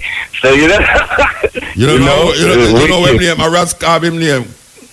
Wicked. So that's what I said. It's like just like you say, you sit down and cry. I sit down and cry to think that all these young Jamaicans want to be Yankee, and they don't understand that I was born in America, and I want to be rockers. You know what I'm saying? I look up to the movie Rockers and Heart Mode and those vibes, and man, I was born 87. You know, and it's like I felt like I was there. Yeah. But even the thing with I want to straighten up something else with King Joshua. When King Joshua, he don't understand. You see how humble you are, Muta? You're not going to say the top of the carrot.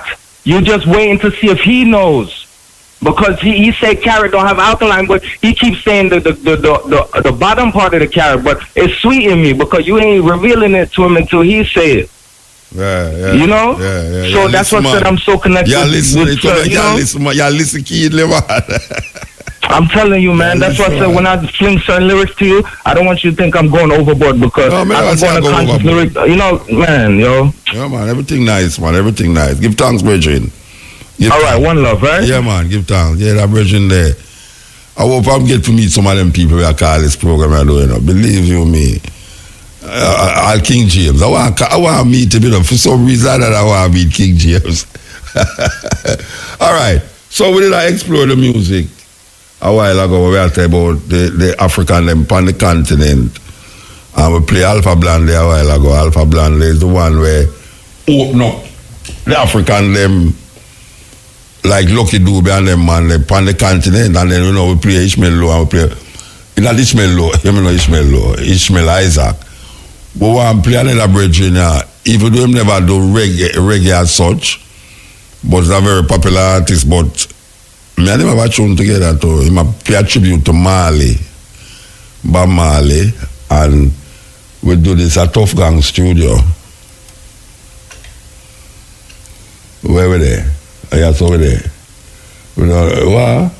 A serious thing. It not play. I could see if we can do something else, meanwhile we have to figure it out. Yes. Yeah, Mota. Yeah, blessed.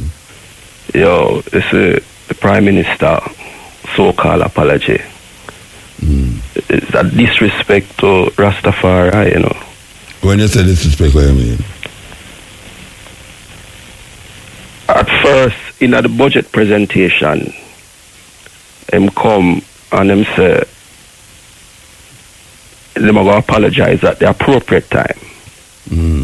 But then again, him come with this crime plan with a clear bill and all strategy where them are used for fight crime and at the same No, but wait, hold on the virgin. Because it sounds like you're gone and all that. You didn't hear the apology we make? Yeah, man, I hear the apology. So when you say, when you say it's not, I don't understand what you really say. Because you start talking about crime, this and that. Talk about the apology, man. No, but talk about the apology. Talk about the apology. They never talk about no crime thing in the apology. Talk about the apology. All right. Talk about the apology. No. Yeah. When you say no genuine, you not accept it. No, I not really accept it. So you have to tell me now why you don't accept it. Don't tell me about crime plan and bullshit and them things. Tell me about the apology itself. Why you don't accept the apology? The Rastafari, Kura Gardens, people them know say them did a march on the same day when them they gonna make the apology, you know. And them not invite the people them in the parliament to make the apology to the people them in the parliament. But he made the apology to Jamaica, from the government, from which part the government stand up in the parliament. He made the apology to Jamaica. Yeah. Yes. So where you say now? We should have it go in a parliament if he make the apology. The elders them where the surviving elders them should have really they in a parliament. And then again, this. But you still not tell me. So that's why you don't accept the apology, because the elders them never in a parliament when them say the apology, and not for. No, the point to me I try to make more is. Yeah. The government I know say them did go do the Choral Guards march. They no long time Jamaica. They no long time. They will not do that. The Choral Guard, but you them did go apologize on last year. Yeah. So now. So you have to know because the march, why I apologize?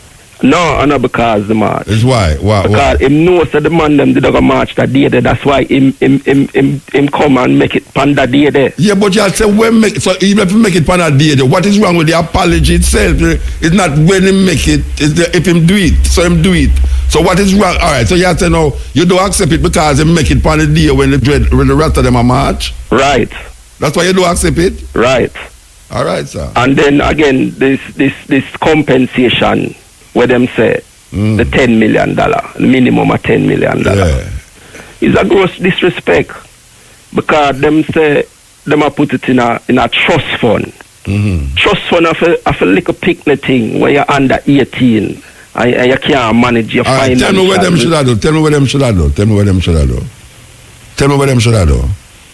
The least amount of money them should have. But that is the least. Him say 10 million. Or you mean the least amount of money? The least amount of money where them should have give to the Choral Gardens Benevolent Society is 200 million. That is the least. The least amount. The least amount of money. All right. So and to what the highest them should have go? Because the least anything over the 200 million. So me ask you a question. It least couldn't be 10 and the amount is 200 million. Nah, man, least amount of money. Yeah, no, listen, wait now, man. May I ask you a question? If them say the least them are give is 10 million. Right.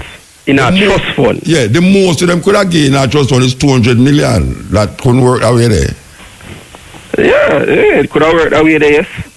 But it's a gross disrespect to the Rastafarian elders them. Yeah. That's what I say.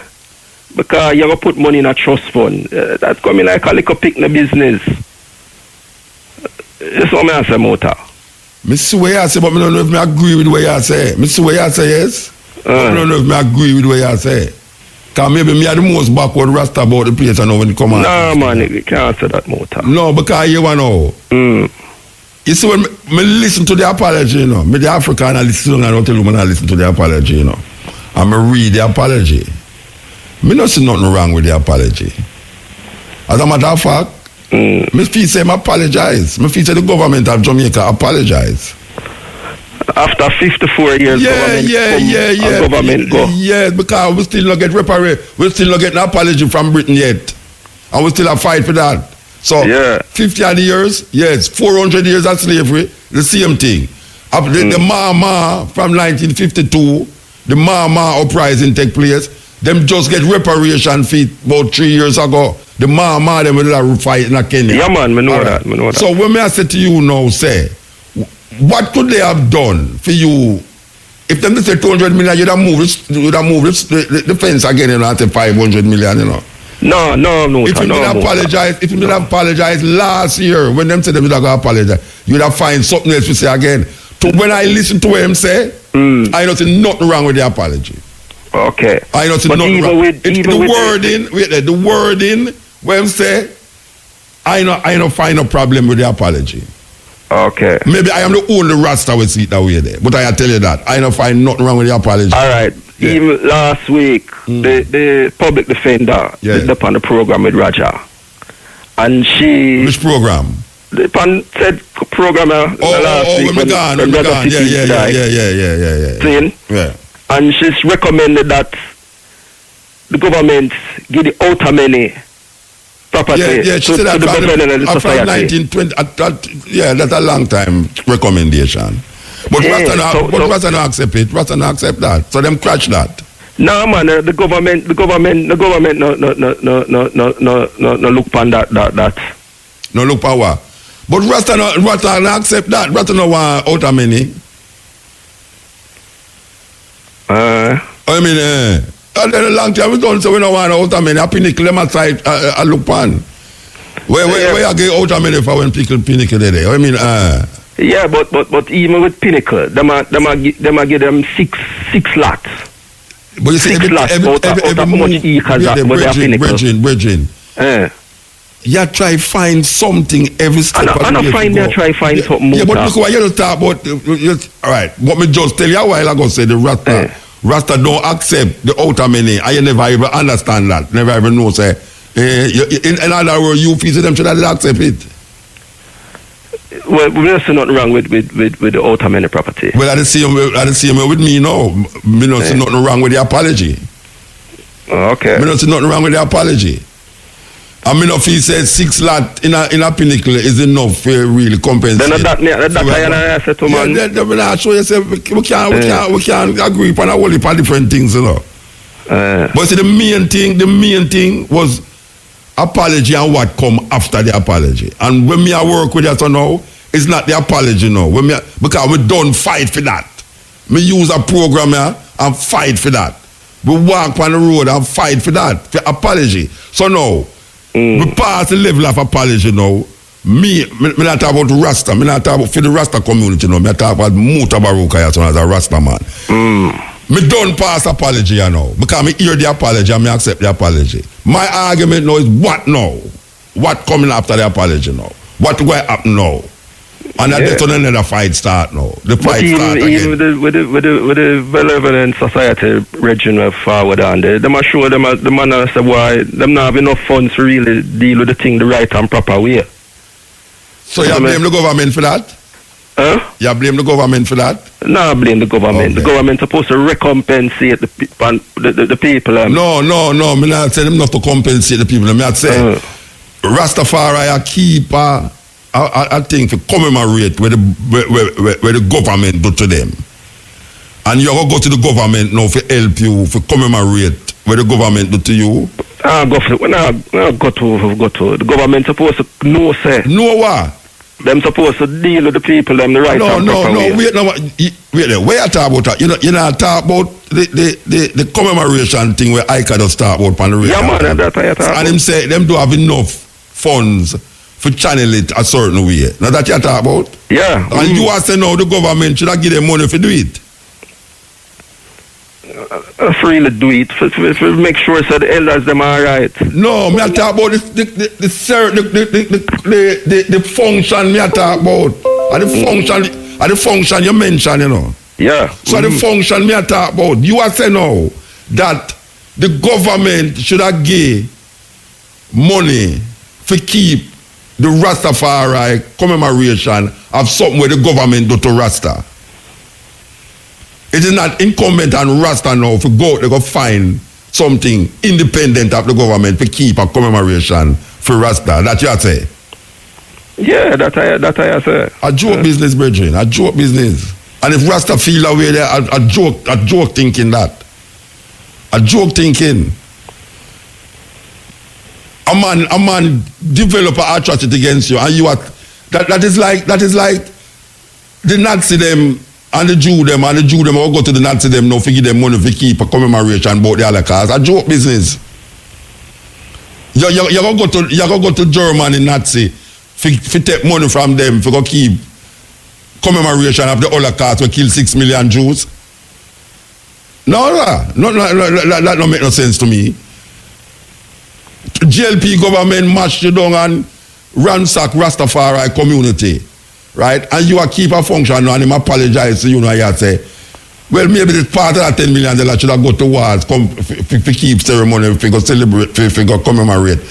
Last time I don't see that. I don't see that time I say me must be the most backward Rasta right now when it come on to this. When it come on to this, me not see Rasta at this juncture you know over there. I go to GLP government for go get money for go keep commemoration against Babylon, against Rasta, against government. Cause if me a government, me nah give you no money for keep no celebration against me. We have to find that. See, so if it's scaled down, because years it a go on that way there. Man I go to government for get things for go beat down Babylon. No, man, you have to find your own initiative to do that. That means, you know, Rasta supposed to look into it and say, all right, the commemoration have come up, this is what we intend to do now. Rare, this is that, and that. Independent of government. When we talk about the reparation money, it's a different thing. When we talk about now, how we're going to now move from the apology now to now towards the reparation. Reparation now, it's a different thing. Yeah, but I but now the apology reparation money there, you know. In terms of the apology, you have man out there no care what them did say. Man would not accept it. And no care how much money them did put on the table, man would not accept it neither. You understand? And me not my level, I know me say, but don't pass the apology, I know. Me have nothing else to say because every day me dey on radio I play tape. With long time tape, I say, watch it out. Them have to apologize, them have to apologize. No, them apologize. I listen to the apology. Me listen to it, you know. Me listen to the apology. I me say, Muta, maybe I won't be Rasta and accept it, you know, but you don't business do wrong Rasta wants, you know. You and yourself have to listen to this and say, if this apology is an apology, and to me, it's an apology. No. Me don't lobby about apology, you know. Me not go on the place that, boy, the government never apologize, good to them to apologize, no. No. Because if you keep that, go and keep that. The elders them a pathway and certain things in a Rasta of right. Pinnacle, man I talk about pinnacle now. And that now, and that the focus now. The focus. But even all the 6 lot with them, 6 lot a joke thing, you know. I never said no joke thing, and I said that is what we lobby about now. That is what the lobby they reach now. The lobby reach now are all we're going to help pass the apology now to say, all right, we're going to put 10 million on the table. If we put 10 million on the table at least now, what can we do with that 10 million? Can we do anything with the 10 million? We can take the next 20 years after the 10 million too little bit, 22 million too little bit. You can take 10 million and get 100 million, you know. You never know that? Yeah, but that $10 million they're not going to win either. No, you can't say that. Oh, you know that. If Rasta gonna make it not go nowhere. Almost 30 of the elders are 30 to 40 of the elders there, you know. No, so so wait now. So who you gonna blame? If a man comes here and said 10 million for do certain things, who you gonna blame now if you gonna take the 10 million and go buy herbs and smoke out the whole 10 million? Who you gonna blame? Man, nah go smoke out. No, me don't know. Me don't know. I don't know, you know. I don't know. You take sleep and mark that, and that may work with that or no. And then again, the trust fund thing. What is that trust fund? Like that, right, what is that trust fund? What is that trust fund? Because trust fund is like administrator general of some underage picnic. No. Which brethren, talk like you sound like intelligent, you know, brethren. What is that trust? Underage picnic coming out? What is that trust fund? A trust fund is a thing was set up like you have some little youth now and them not really know how to spend them financial resources. So you set up a trust fund. That them can get a little thing here and there. Trust fund now set up for little picnic, you know.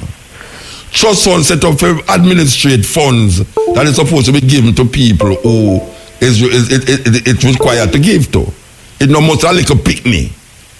A trust fund is to secure the fund that is used in a right way with the people them who it's supposed to go to. That is what a trust fund is. A trust fund don't necessarily have to do with a little picnic.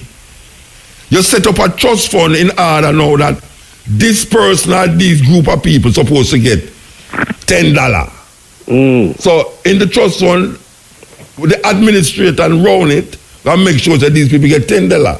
So now the Rastafari Benevolent Society supposed to come now and say, all right, the trust fund have $10 million.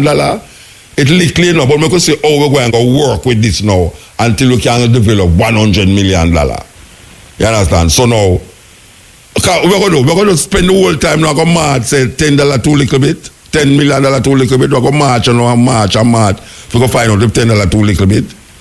That's what we're going to do. We're going to say, why we not take the $10 then?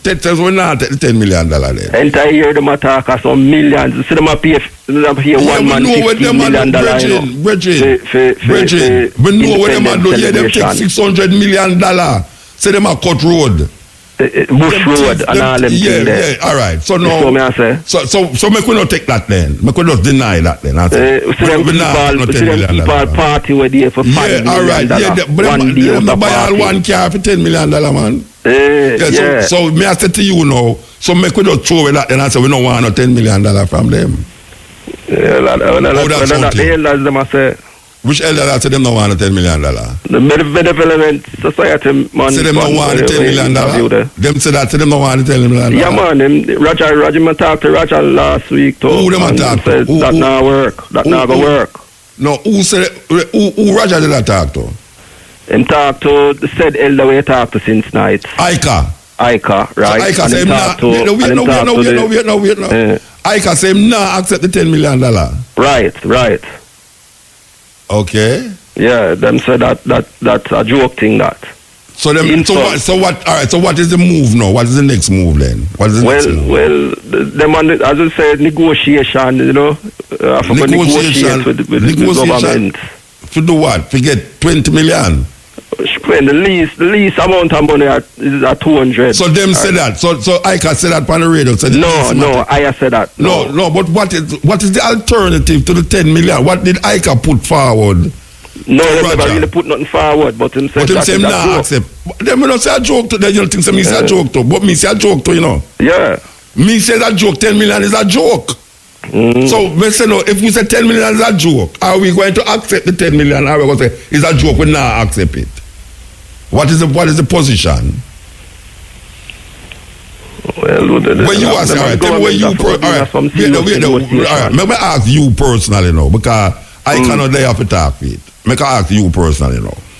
10 million too little bit is an insult, right? All right. So what you're going to do? You're going to don't accept it. You're not accept the 10 million. I wouldn't accept that. So what you all right. But them now come with no better because you have to go mad to get them come with better. And you have to go labbing on every one of the elder them are go dead.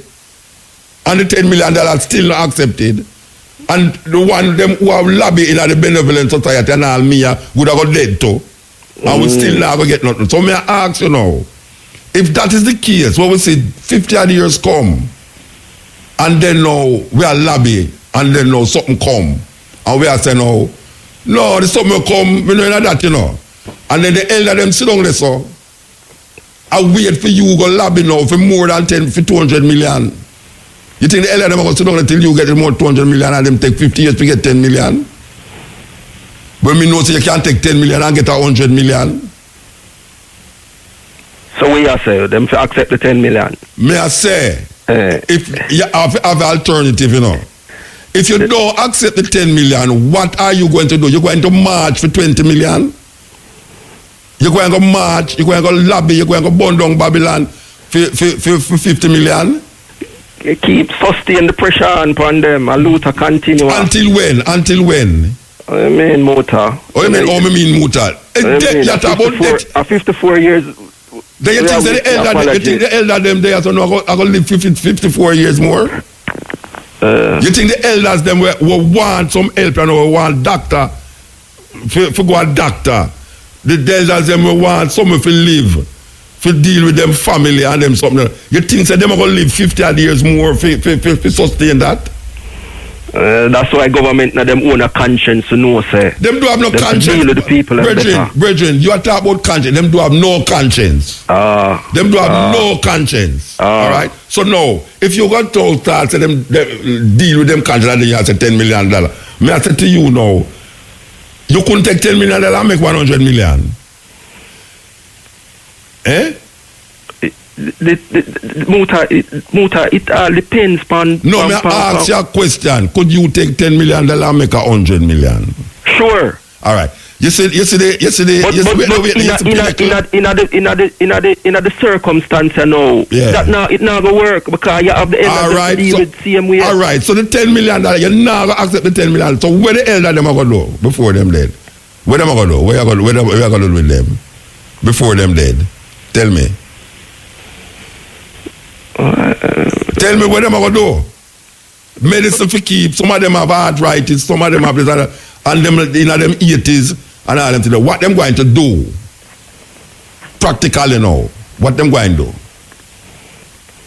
Practically. Yeah, because you know, you young, you know. And you cannot say, oh, fire burn Babylon, we don't want $10 million from them. Let them go. All right? The one who have the arthritis, don't they so? Who have the diabetes and can't walk and can't earn the medicine now. And him ear $10 million. You go around here and tell him, say, no, don't take the $10 million. And even I that say, boy, right now, you know, say, $100,000 that could have helped me. Because you're about 50 years ago, you know, all right? If you want to multiply how much it worth value now and then you say, boy, right now, really and truly, you know, it's supposed to be $10 billion. Right? All right, so if it's supposed to be $10 billion, them now calculate it. They must say, all right, they must put $10 million in a trust fund and don't work it out from there. So the benevolent society now supposed to say, all right, we start at $10 million, the lease, but we can go up. So make I ask you a question now. When you did a grabble over $10 million too little bit, what the Rasta man, 80-year-old Rasta who have diabetes, sit down in him chair for how much years now and can't buy no medicine. In 1 month, sit down for the next 50 years. When them know that some medicines it can come now with $100,000.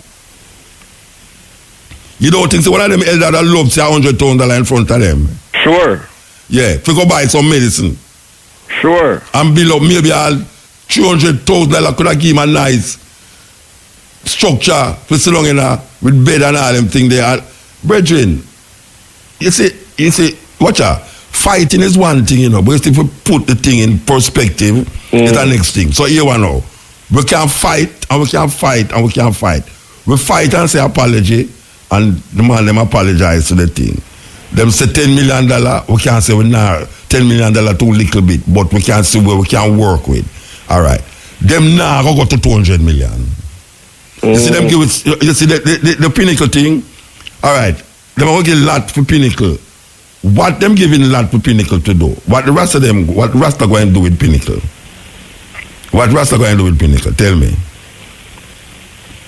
Well, I hear them say them out to deal with oil have film property and them out Yeah, them go build this, that. I'm gonna tell you something. No disrespect. Me a Rasta too, but no disrespect. You have a place name up at Granville, Nyabing headquarters. You have a place named Scott's Pass, Nyabing headquarters. You ever go there yet? No, me never go there yet. All right. Take a trip go there so, and that there for years. Rita Marley must they donate that place to down there so. Bridging up there so in a Granville, have that piece of land up there so for years. When I say years. All right. If you go to that place, which is the headquarters for Nyabing this and the Nyabing that, you'd have look on the place and I'd say, but it stays so. Where Rasta it should look more up to date. All right? I ask you, this is not a matter of building now. This is a matter of people life you work with us now. And for 50 odd years, men and people have sit down here so a chant and say, look here, I want to do we wrong, rectify the wrong. Them not rectify no wrong, you know. Them not rectify it. And more wrongs. But I not see no wrong where them doing the apology. I not see no wrong. Even that the apology with the sum where them put on the table. Yeah, but the $10 million no more wrong. The $10 million is just lack of conscience. Insults. A lack of conscience, but I know more wrong. I say $10 million joke. Watch out, $10 million joke, you know. Me I tell you the truth, you know. Me personally, $10 million joke. You know what I say? Yeah, man. But you see me sit down in a wheelchair and can't help myself, and me have to get like a picnic to come clean me up and do this and that. I mean, no say. Me can't have a nice toilet. And me can't have towel and all them something there. And yeah, but how much people are going to have that, or how much elders are going to have that out of the little paltry $10 million motor? Because really, we're not talking how much people know. We're not talking how much people know. Me I say, if me personally, me I talk about, if me, see, sit down in a wheelchair and can't go to toilet by myself because me not have the medicine to stop me from have diarrhea and them something there. And me sit down in my wheelchair for how much years. And then me reach a stage now where me ears say, me can go get a toilet and get a medicine for go do that. And it don't cost me $10 million. It never cost me $10 million to get those things. And me in my 80-year-old, Bridget, 20-year-old man, 30-year-old man, 40-year-old man can say these things, but you see when you're in the situation, so when you sit down in the situation, it's a different thing. So an 80-year-old man, I look on it different. Okay, what you want to say? He might look on it different. So what you know? What do you talk about? I mean, what medicine? The trust fund supposed to go to the benevolent society and the public defender and the government supposed to sit down and work it out.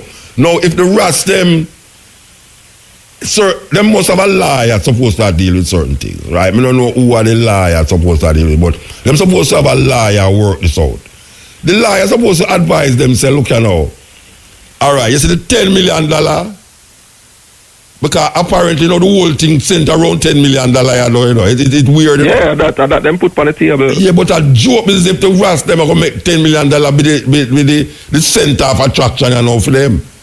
Or more than $10 million. I say, but the lawyer supposed to look at it and say, all right now, this is what them offer. We know say it's small and all them something then, but we could say how we're going to move this and see how it's going to work. See, because it's small. I know in my lifetime, I must spend $10 million in my lifetime. And I say, but wait, I not reach 80-year-old. And I spend more than $10 million in my lifetime. And I say, but me not suffer from, I suffer from certain things, but you know, me all right, me can walk, me can talk, me can eat and everything. But when you reach at 80, And your little grand picnic them have to feed you with mouth drip and you can't go there so without man a come for you for a drive, you go there and all them something there. Brethren, if a man anyway, me can't everybody look on it. You know, me can't everybody look on it, brethren, because right now me have to secure myself to say what gonna happen when me can't do the things them where the elder them can't do, because me I got turn elder a little more soon. Me elder, you know. So me have to secure up and say that me don't get into this yaba yaba business, because it come like a yaba business. You understand? And me I hope say the benevolent Rastafari benevolent society know what it is and don't in no more argument but make a go march. I don't know more march with nobody, you know. I do not know more march with nobody. I don't care it's who. I'm not marching. You understand? I have done enough march in my life to go march. You understand? April me reach us now. So me I say now, within the levels, we have to do it. Another level. It's a next level it reach, you know. It reach the next level because we did fight for it reach us, so, you know. We fight for it reach us, so, and when it reach us, so now we have to say, but apartheid is not what we fight for. Apartheid is not really justice. But we don't expect justice from them. But we know, say, within the levels of consciousness, by law and all these things with them set up, we supposed to, certain things supposed to come to it, and we demand that it come to it. But I don't see myself, I go march again for the next party to come and talk about say $10 million too little bit. I don't see myself, I do that, brethren. And I don't see those elders, I don't think those elders who sit down and survive it. I think say, don't take it because me go and wait till the next 40 years. Them not living till the next 40 years. Them not living for the next 40 years. Me not live for the next 40 years, much less. But coming like that, the government are reason out and I say. No, the government are them the money there. That's because what? Because them are wait for them for dead. So you don't think say $10 million can help 10 people? Or 20 people? About 5 people. About 5 smarter. You think say only 5 people $10 million can help? Okay. To medication and food and housing and all things are going to Jamaica right now. Me a retired teacher where they on a program say the government I better them give them some arsenic. Cause to how them a deal with the thing right now. Them just say that.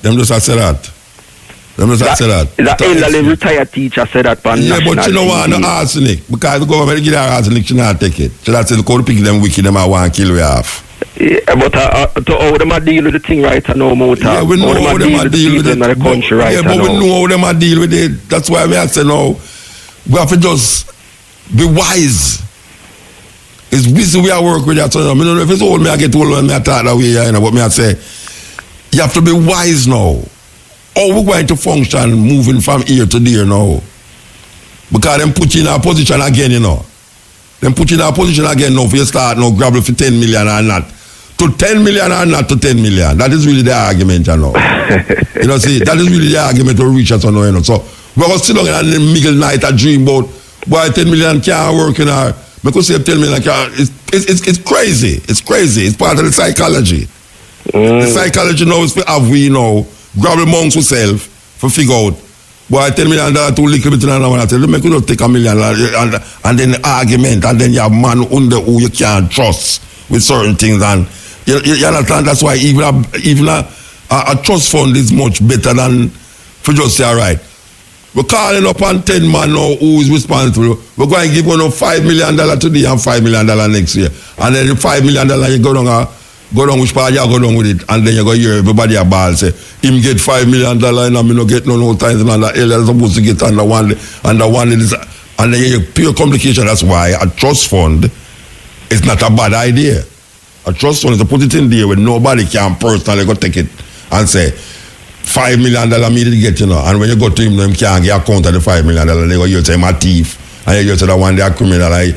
So them things they start out. And so the trust fund is part of the recognition that you're putting it there that no individual can go there. Whether I'm his president or vice president or what, can go there, go say, we need $5 million to go build up 3 houses for this elder. And then when it reach halfway, the 3 houses not done build, and them say the money done. And it's like you have to give account. So the benevolent society is what it is supposed to be doing. Yeah. Yeah. All right. So it just I'm playing live it in the day tomorrow. We not stop, you know. All the year we are talking, so no, you know. We not stop, you know. But me just say, me pass apology, you know. Alright, yeah, man. All right. Play live in the day tomorrow. Of course. Well, we don't know yet, but we're going to play him. We're going to play him again. Yeah, man. Play him the day tomorrow.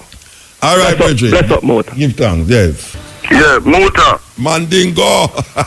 Yes, man, it's about 2 hours me a hold in a road. About 2 hours. So I say, me nah stop. You know what I mean? About 2 hours. Anyhow.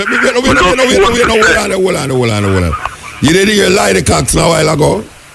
That's why me a phone, man. Me say almost 2 hours me a hold. Then remember, I sent the Lloyd Coxson thing to you last week, you know. Yes. I sent the Lloyd Coxson thing where you play last week to you and thing. No, I Mandingo.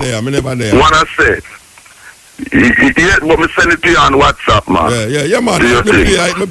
Listen, I Mandingo this Thursday, the 13th of April 2017, fully endorse the truths of what Lloyd Coxson, a long time brethren of about 50 years, has said about the reggae industry in Britain and in Jamaica, and also in reference to David Radigan. And when you hear him use the phrase for David Radigan as Rob and Gone, that is a phrase that I created for David Radigan in the 1990s. Yo, me say no. You have to remember how Jamaica set up and what you say about somebody on the radio station.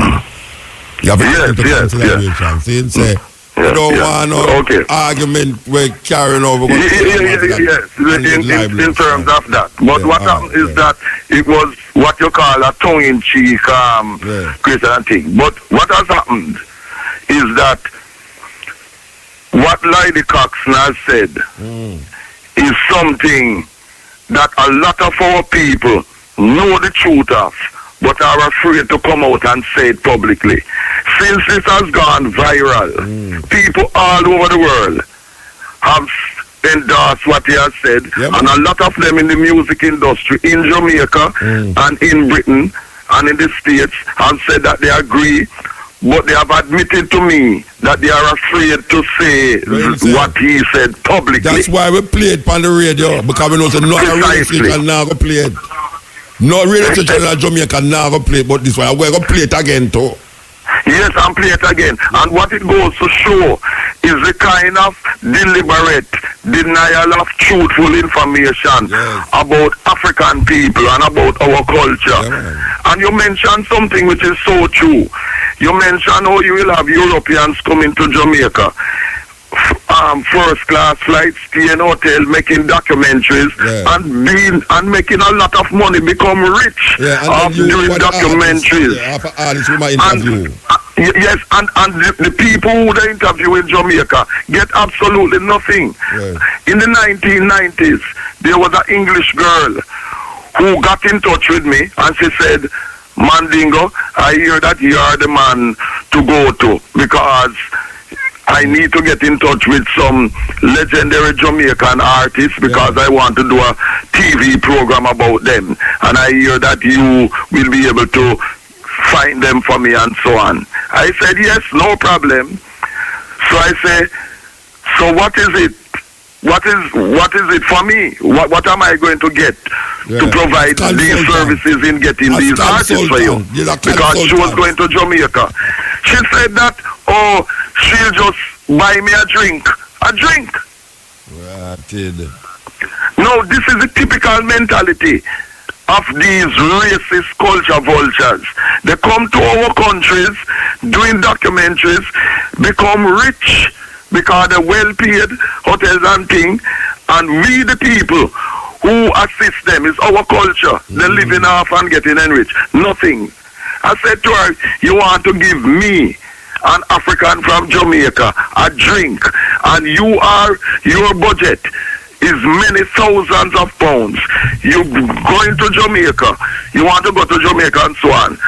And that was what she stuck to. And in the end, she did it, you know. You know what happened, though? She got somebody in Jamaica who she could exploit to buy them a little drink. And a little, yes.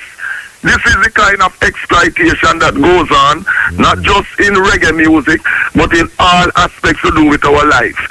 And then some of them say, oh, go to Jamaica, go do it, man. You can't get, Jamaica never do anything, man. Yes, and to a large extent, a lot of our people in Jamaica, because of the licky mentality and because of the economical circumstances that they are in, are exploited viciously by these racist culture vultures. Yes, yeah man. This is a sad thing. You said something, and you know, Lloyd Coxson mentioned Dukevin, which is the first sound system man in Britain in 1955, my brethren.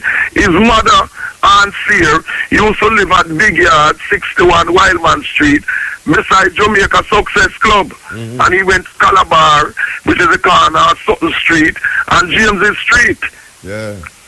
Dukevin, you know what I mean? The first sound system man in Britain. We used to play Tom the Great Sebastian sound from Luke Lane, downtown Kingston. You know what I mean? Yeah. And I want to big up my brethren Stucky from York Street, Franklin Town, who used to go to Kingston Technical. You know him, Stucky, you know, Mandingo.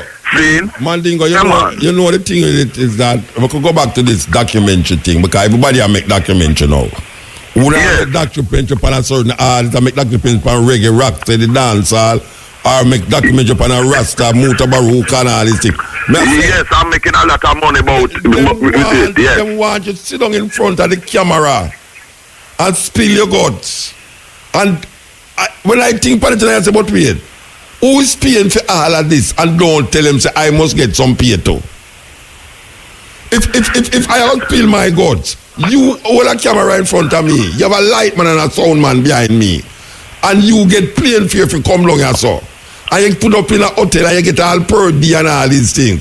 And then you go up on your television channel and you go sell advertisement and all it to them and say, I'm going to say, but wait, I'm going to sit down in the sun and I'm not get no red because you say that documentary. Because that's the argument, you know, it's a documentary. Yes, it is a documentary where they get rich off you is the subject of the documentary. Without you as the subject of the documentary, you know, they wouldn't get any money, you know. So you are the subject, you are the source of them becoming rich. You get absolutely nothing, and they become rich. Parasites.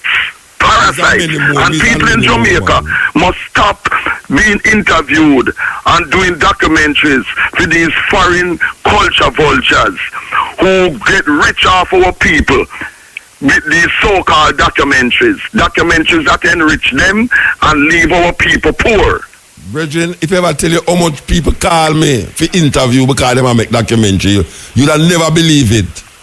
No, I believe it because I know it's true. Because they want to use you. They want to use you because when they get your thing, they get money by having your voice and by having your information. And I say to you, Mutabaruka, and other Africans in Jamaica and in the other islands and in Mother Africa, do not allow these racist culture vultures to exploit our people, to come and enrich themselves further by exploiting our people, just like what their ancestors did to our people. And I am glad about that land thing, how people rise up with this land thing, that there must be no increase in these property taxes, because otherwise this is a return to chattel enslavement where our people are landless in Jamaica. There must be no tax increases on land in Jamaica to make the African landless in Jamaica. No way. Again. No way. And we don't have to be violent to achieve this. All we have to do is come out publicly and strike, don't go to work and thing. Enough is enough. our ancestors suffered too much to get land in Jamaica when we didn't get our reparations yet, and then for our land to be taken away from us under the guise of increasing property land taxes. No way. All right. No way. Give thanks, brethren. Give thanks. Give thanks, and play the Lloyd Coxson again. And Lloyd Coxson, do your work. What you mean, because it's enough things you do every time. Of course, we know that too. We know that too. Exactly, and the truth you attack and fire burn to the traitors. Yes. And the enemy agents. Especially the one in Jamaica. Especially the one in Jamaica. Especially the one in Jamaica who put European people over them own African people with them slave mentality. You see, that's why them don't like Marcus Garvey emancipate himself from mental slavery. And if it wasn't a station and a man like you, Muta, who is a Pan-Africanist in the Marcus Garvey school like Iman and Stocky Smith and Eva from Wildman Street and all others and things, we wouldn't hear this played in Jamaica because there are stations in Jamaica not playing it. Never play it. Them never play it. Never play it. So keep on playing it and do the work because them now gag and silence way. And you want tell Lloyd it ear up, you know. Tell Lloyd say it play. Tell Lloyd yes, man, I go tell him, man. I go tell him, man. Yeah, tell him say it because play. I told him that I sent it to you last week. And it's going to play again and again and again. All right. Again and again and again. It can't too much. Yeah, all right, so Muta, go on with the African work. Fire burn to the racists and the enemy traitors them in a Jamaica. Blessed Fire man. burn. Yeah, this is the cutting edge. You know, say, I done the program, I done already. Watch you know. No matrix again. Nah, tell him one. Where I go on? Tell me where I go on. I fire them, fire him. No. On a vacation, man. Them vacation is long break. Everybody I take long vacation now. Anytime he left me, I have to go work. Anytime they left them go lay down on beach with girls. Blood bad. Me never take a vacation yet, you know. Watch out, anytime he left your work, make a work, you know. Well, we know that. Oh. The man that take vacation and go lay down on beach, you go to see my like a nigga with a little white lady beside him. No. That's a vacation. Vacation. Alright, we can squeeze in this. Yeah, EL, quick. EL. Muta. Yeah, talk quick, you know. And that means your program too expensive for call to it. Man, you go work for 201 and work for 45. I cover this? I cover this? Yeah, man. Okay, alright. It's all like the last time when they asked me for call to talk to the linguist there. A 45 minutes me hold on a man and the program done. Oh, you know the program done now. And that me I say, but more strength to the eye still, man. I just say go. Alright, give thanks, Bridget. Give thanks. Alright. Yes. Alright, so we give thanks to the moment, give thanks to the time, give thanks to the energy. Give thanks to Tracy who transferred the Lloyd Coxson on a CD so we can play it. We could have played it from the computer still, but we put it on a CD and we know the people in England hear it. Because, you know, tomorrow YouTube, why yellow Duke BAYSEE and Simon him name, yes. We want yellow now because when we make the thing go further than where it let it go. It now just confined to Jamaica. You understand? Millions are hits. Millions. You didn't know that? Yeah, man. Stepping razor and cutting edge. Millions of hits. Yeah. Okay. Yeah, we go all Africa there and I tell you, people them know exact everything when me say, them have it in them head as Muta. I heard you say this son, I heard you say that. Remember say I create record from before hits, you know, from cassette days. You know. Me I tell you, me and you them Kurt Riley said something like that. Anyway, me not have time tomorrow me talk about it. Kurt Riley said something like me have heard.